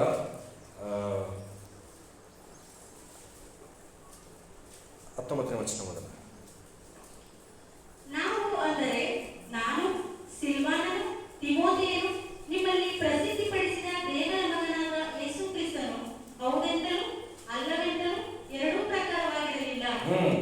ಆತನಲ್ಲಿ ಹೌದೆಂಬುದೇ ನೆಲೆಗೊಂಡಿದೆ. ಯೇಸು ಸ್ವಾಮಿ ಹಿಂಗಿಲ್ವಂತೆ, ಹೌದು ಅಲ್ಲ ಅಂತ 2 ಥರ ಇಲ್ವಂತೆ. ಅವರಲ್ಲಿ ಹೌದು ಅನ್ನೋದೇ ನೆಲೆಗೊಂಡಿದೆ. ಯೇಸು ಸ್ವಾಮಿ ನಿಮ್ಮಲ್ಲಿದ್ದಾರ? ಎಲ್ಲ ನನ್ನ ಜೊತೆ ಇರಿ. ಯೇಸು ಸ್ವಾಮಿ ನಿಮ್ಮಲ್ಲಿದ್ದಾರ? ಅವರಲ್ಲಿ ಏನು ನೆಲೆಗೊಂಡಿದೆ ಅಂತೆ? ಎಸ್, ದಟ್ಸ್ ಆಲ್, ಒಂದೇ ಅಂತ. ಅದಕ್ಕಿಂತ ಹೆಚ್ಚಿನದಾಗಿ ಬಂದರೆ ಅದಕ್ಕೆ ಹೇಳಿದ್ದು ಯೇಸು ಸ್ವಾಮಿ ಅಲ್ಲಿಲ್ಲ, ಸೈತಾನದಿಂದ ಬಂದದ್ದು. ಅದಕ್ಕೋಸ್ಕರ ಮತ್ತೊಮ್ಮೆ ಹೇಳ್ತೀನಿ, ಸುಳ್ಳು ಹೇಳೋದನ್ನು ನಿಲ್ಲಿಸ್ಬೇಡಿ. ನಾನು ಇವತ್ತು ಟ್ರೈ ಮಾಡೋಣ. ತುಂಬ ಸರಿ ಅಂತ ಹೇಳಿದ್ದು ನಾನು ಈ ಜೂನ್ ತಿಂಗಳಲ್ಲಿ ಎಲ್ಲರ ಜೊತೆ ಇರಲ್ವಾ, ಜೂನ್ ತಿಂಗಳಲ್ಲಿ ಒಂದು ಸುಳ್ಳು ಹೇಳೋದನ್ನು ಟ್ರೈ ಮಾಡೋಣ. ಒಂದೇ ಒಂದು ಸುಳ್ಳು ಹೇಳ್ಬೇಕು. ಒಂದು ವರ್ಷ ಪೂರ್ತಿ ಅಲ್ಲ, ಜುಲೈ ಹೇಳ್ಕೊಳ್ಳಿ. ಇವತ್ತು ಅನುಮತಿ ಕೊಡ್ತೀನಿ, ಜುಲೈ ಹೇಳ್ಕೊಳ್ಳೋದಂತೆ. ಒಂದು ವೈರಾಗ್ಯ ನಮಗೆ, ಜುಲೈ ಹೇಳ್ಕೊತೀನಿ ಬಿಡು ಅಂದ್ಬಿಟ್ಟು ಜೂನ್ ತಿಂಗಳು ಏನು ಮಾಡಿ ನೀವು ಒಂದು ಸುಳ್ಳು ಹೇಳ್ಬಾರ್ದು. ಇದ್ದ ಹೇಳ್ಕೊಂಬಿಟ್ರು, ಆಯ್ತಾ? ಆಗುತ್ತಾ? ಪಕ್ಕ ನೋಡಿ ಕೇಳಿ, ಈ ತಿಂಗಳು ಒಂದು ಸುಳ್ಳು ಹೇಳಲ್ವ ನೀವು ಅಂತ. ಪುನಃ ನಿಜವಾದ ಕೇಳಬೇಡಿ, ಪುನಃ ಸುಳ್ಳು ಸ್ಟಾರ್ಟ್ ಆಗೋಯ್ತೆ, ಅಲ್ಲೇ ಸುಳ್ಳು ಸ್ಟಾರ್ಟ್ ಆಗೋಯ್ತೆ. ಮುಂದಿನ ವಾರ ಬಂದಾಗ ನೀವು ಯಾರು ವಾಗ್ದಾನ ಮಾಡಿದ್ರೆ ನೆನ್ಪಿಟ್ಕೊಳ್ಳಿ. ಮುಂದಿನ ವಾರ ಕೇಳ್ರಿ, ನೀವೊಂದು ಸುಳ್ಳು ಹೇಳಿಲ್ವೇ ವಾರ ಅಂತ. ಮಕ್ಕಳು ನೋಡ್ಕೊಳ್ಳಿ ಪಕ್ಕದ ಮುಂದಿನ ವಾರ. ಹಲ್ಲೆಲೂಯಾ. ಒಂದು ಸುಳ್ಳು ಹೇಳ್ಬಾರ್ದು. ಕಾಲ್ ಬಂದಿರುತ್ತೆ, ಕಟ್ ಮಾಡ್ಬಿಟ್ಟು ಡಿಲೀಟ್ ಮಾಡ್ಬಿಟ್ಟು ಬಂದೇ ಇಲ್ಲ ಅನ್ನೋದಲ್ಲ. ಸುಳ್ಳು ಹೇಳಬೇಡಿ, ಸುಳ್ಳು ಹೇಳದೆ ಇರೋಕ್ಕೆ ನಾವು ಪ್ರಯತ್ನ ಮಾಡಿ. ಹಾಗಿದ್ರೆ ಇದು ಎಂಥ ಶಿಷ್ಯನು? ಸುಳ್ಳು ಹೇಳುವಂತಹ ಒಬ್ಬ ಶಿಷ್ಯ. ಇನ್ನು ಅನೇಕ ಸುಳ್ಳಿನ ವಿಷಯದಲ್ಲಿ ಮಾತನಾಡ್ಬೋದು, ಸಮಯ ಇಲ್ಲದಿರೋದ್ರಿಂದ. ಮತ್ತೆ ಮಾರ್ಕನ ಬರೆಸುವ 14ನೇ ಅಧ್ಯಾಯಕ್ಕೆ ಬಂದ್ರಿ. ಮಾರ್ಕನ ಬರೆಸುವ 14ನೇ ಅಧ್ಯಾಯ 5 ವಿಧವಾದ ಶಿಷ್ಯರಾದ್ರಲ್ವ. ಮೊದಲನೇ ಶಿಷ್ಯ ಯಾರು? ಹಣದ ಮೇಲೆ ಮನಸ್ಸುಳ್ಳಂಥ ಶಿಷ್ಯ. ಎರಡನೇದಾಗಿ ದೂಷಿಸುವಂಥ ಶಿಷ್ಯರು. 3ನೇದಾಗಿ ಹಿಡುಕೊಡುವಂಥ ಶಿಷ್ಯರು. 4ನೇದಾಗಿ ಆತ್ಮೀಕ ಗರ್ವವುಳ್ಳಂಥ ಶಿಷ್ಯರು. 5ನೇದಾಗಿ ಸುಳ್ಳು ಹೇಳುವಂತಹ ಶಿಷ್ಯರು. Very good. ಗಮನ ಇಟ್ಟು ಕೇಳಿಸ್ಕೊಳ್ತಾ ಇದ್ದೀರಿ. ಇಲ್ಲಿ ನಮ್ಮ ಸಭೆಯಲ್ಲಿಂದ ಶಿಷ್ಯರಿದ್ದಾರೆ, ಅದಕ್ಕೋಸ್ಕರ ದೇವರನ್ನು ಎಚ್ಚರಿಸಿದ್ದಾರೆ, ಬದಲಾಗಬೇಕು ನಾವು.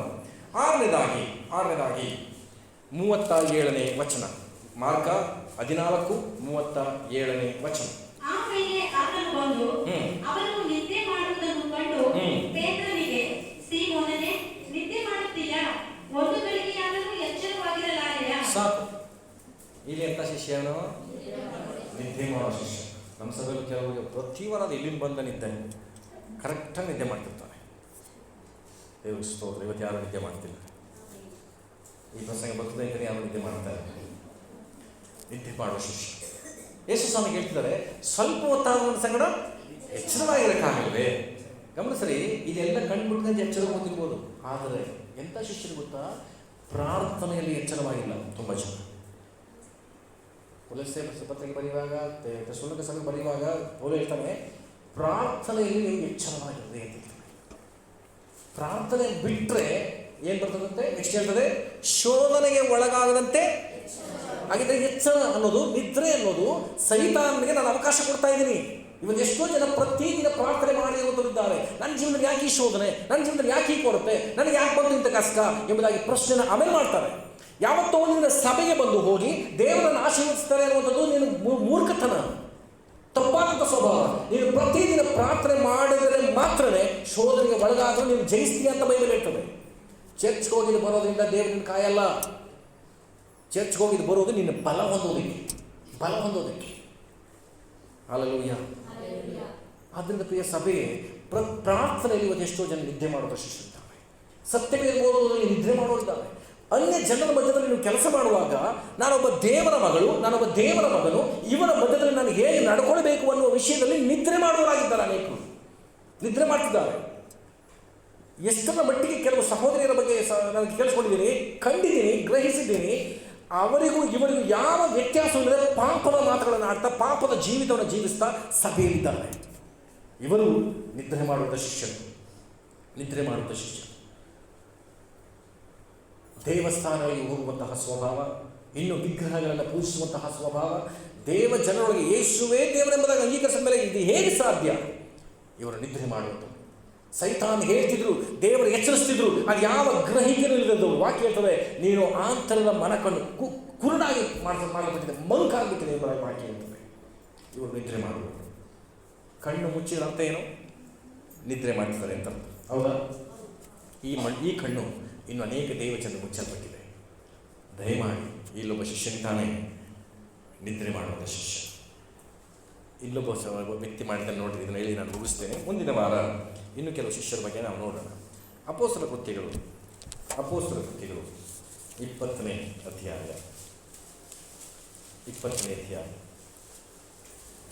ಅದರ 9ನೇ ವಚನದಿಂದ ಓದೋಣ. 9ನೇ ವಚನದಿಂದ. ಯೂತಿಕನೆಂಬ ಒಬ್ಬ ಯೌವನಸ್ಥನು ಕಿಟಕಿಯಲ್ಲಿ ಕೂತುಕೊಂಡು ಗಾಢ ನಿದ್ರೆಯಿಂದ ತೂಕಡಿಸಿದನು. ಎಂಥ ಶಿಷ್ಯಮ ಗಮನಿಸ್ರಿ, ಆಸಕ್ತಿ ನೋಡ್ರಿ.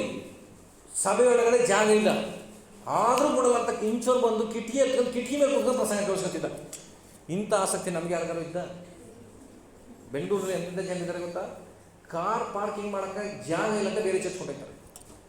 ಕಾರ್ ಪಾರ್ಕಿಂಗ್ ಮಾಡೋಕ್ಕೆ ಈ ಚರ್ಚಲ್ಲಿ ಜಾಗ ಇಲ್ಲಂತ ಬೇರೆ ಚರ್ಚ್ ಹೋಗ್ಬಿಡ್ತಾರೆ. ಆದರೆ ಯೂತಿಕ ಎಂಥ ಮನುಷ್ಯ, ಕೂತ್ಕೊಳ್ಳೋಕೆ ಜಾಗ ಇಲ್ಲದ್ರು ಕಿಟಕಿ ಮೇಲೆ ಕೂತ್ಕೊಂಡಾರು ಪ್ರಸಂಗ ಕೇಳ್ತೀನಿ ಅಂತ ಬಂದವರು. ವಾಹ್, ಅದು ಮೇಲಂತಸ್ಲಿ. ನಾನು ಕೆಲವ್ರನ್ನ ಗುರುತಿಸಿ ನೆಕ್ಸ್ಟು ಜಾಗ ನಮ್ಮದೇ ಅಲ್ವಾ, ದೊಡ್ಡದಾಗಿ ಕಟ್ಟಿ ನಿದ್ರೆ ಮಾಡೋದು ಮಾತ್ರ ಕಿಟಕಿ ಮೇಲೆ ಕೂರಿಸ್ತೀನಿ ನಾನು.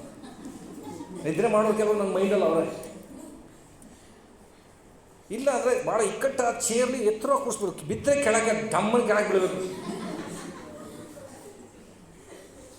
ನಿದ್ರೆ ಮಾಡಬೇಡಿ. ಇಲ್ಲೊಬ್ಬ ನಿದ್ದೆ ಮಾಡ್ತಾ ಇದ್ದಾನೆ, ಗಾಢ ನಿದ್ರೆ ಮಾಡ್ತಿದ್ದಂತೆ. ಪೌಲ ಎಂತ, ನಾನಾದ್ರೂ ಪರವಾಗಿಲ್ಲ ಎಚ್ಚರವಾಗಿದ್ದೀರಾ ಅಂತ ಕೇಳ್ತೀನಿ. ಪೌಲ ಏನು ಮಾಡೋ ಗೊತ್ತಾ? ಮುಂದಕ್ಕೆ ಹೋದ್ರಿ, ನಿದ್ರೆ ಮಾಡೋದು ಮಾಡ್ಕೋಗೋತ್ತಾಗ ಮಾಡೋ ಪ್ರಸಂಗ. ನಿದ್ರೆ ಮಾಡೋದು ಬಿಡ್ತೀನಿಲ್ಲ ಪೌಲ. ನಾನಾದ್ರು ವಾಸ 3/4 ಗಂಟೆ ಮುಗಿಸ್ಬಿಡ್ತೀನಿ, 1 ಅವರ್ ಮುಗಿಸ್ಬಿಡ್ತೀನಿ. ಆಮೇಲೆ ನಿದ್ದೆ ಮಾಡ್ತಿರೋದು ನೀವು ಮಾಡ್ಕೋ ಅಂದ್ಬಿಟ್ಟು ಗುಮ್ಮನ್ ಪ್ರಸಂಗ ಮಾಡ್ತಿದ್ದ. ಏನಾಯ್ತು ಮುಂದೆ?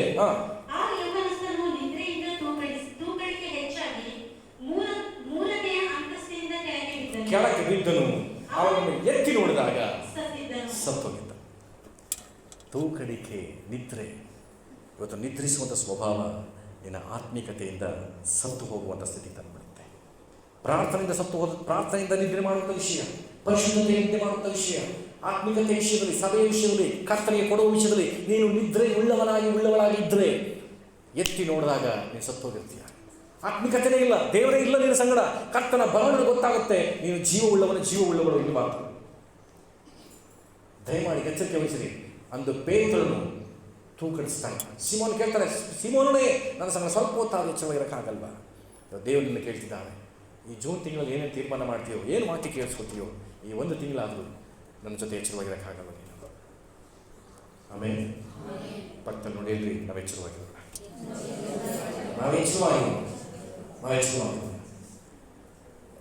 ವಾಕ್ಯ ಅರ್ಥ ಆಗ್ತಿದೆಯಾ? ಎಂಥ ಶಿಷ್ಯರು? ನಿದ್ರೆ ಮಾಡುವಂಥ ಶಿಷ್ಯರು. ಎಷ್ಟು ಜನ ಆಯಿತು? 6 ಜನ ಶಿಷ್ಯರು. ಸಾಧ್ಯವಾದರೆ ಇನ್ನು ಮುಂದಿನ ವಾರದಲ್ಲಿ ಇನ್ನು ಉಳಿದಂಥ ಶಿಷ್ಯರ ಬಗ್ಗೆ ನಾನು ತೋರಿಸ್ಕೊಡ್ತೀನಿ. ಯಾಕೆಂದರೆ ನಾನೇ ನಿಮ್ಮ ನಿದ್ದೆ ಕೇಳಿಬಿಟ್ಟು ಸಹಾಯ ಮಾಡಬಾರ್ದು. ಎಚ್ಚರ ಕೂತಿದ್ದಾರೆ, ಸಮಯಕ್ಕೆ ಸರಿ ನಾನು ಮುಗಿಸ್ತೀನಿ. ಈ 6 ವಿಧವಾದ ಶಿಷ್ಯರ ಬಗ್ಗೆ ಈ ತಿಂಗಳು ನೀವು ಧ್ಯಾನ ಮಾಡಿ. ಈ 6 ಜನ ಶಿಷ್ಯರಲ್ಲಿ ನಾನು ಯಾವುದಕ್ಕೆ ಒಳಗಾಗಿದ್ದೀನಿ? ಮೊದಲನೇದು, ಹಣದ ಮೇಲೆ ಮನಸ್ಸುಳ್ಳವನಾಗಿದ್ದೀನ. ಎರಡನೇದು, ದೂಷಿಸುವಂತಹ ಮತ್ತೊಬ್ಬರನ್ನು ಕುರಿತಾಗಿ ದೂಷಣೆ ಮಾತುಗಳನ್ನಾಡುವಂತಹ ಶಿಷ್ಯನಾಗಿದ್ದೀನ. ಮೂರನೇದಾಗಿ, ಮತ್ತೊಬ್ಬರನ್ನ ಹಿಡಿದುಕೊಳ್ಳುವ ಸ್ವಭಾವವುಳ್ಳವನಾಗಿ ನಾನಿದ್ದೀನ. 4ನೇದಾಗಿ, ಆತ್ಮೀಕ ಗರ್ವ ಅನ್ನೋದು ನನ್ನಲ್ಲಿದೆಯಾ. 5ನೇದಾಗಿ, ಸುಳ್ಳು ಹೇಳುವಂಥ ಶಿಷ್ಯನಾಗಿ ನಾನಿದ್ದೀನ. 6ನೇದಾಗಿ, ನಿದ್ರೆ ಮಾಡುವಂಥ ಶಿಷ್ಯನಾಗಿ ನಾನಿದ್ದೇನೆ ಎಂಬ ಪರೀಕ್ಷೆ ಮಾಡಿಕೊಳ್ಳುವ. ಒಂದು ವೇಳೆ ಕಾರ್ಯಗಳನ್ನು ಮಾಡಿದರೆ ಬಲ ಕರ್ತವ್ಯ ಮಾಡಿದ ಮೂಲಕ ನಮ್ಮನ್ನು ನೇರವಾಗಿ ಆಶೀರ್ವಾದ. ಎದ್ದು ನಿಂತ್ಕೊ.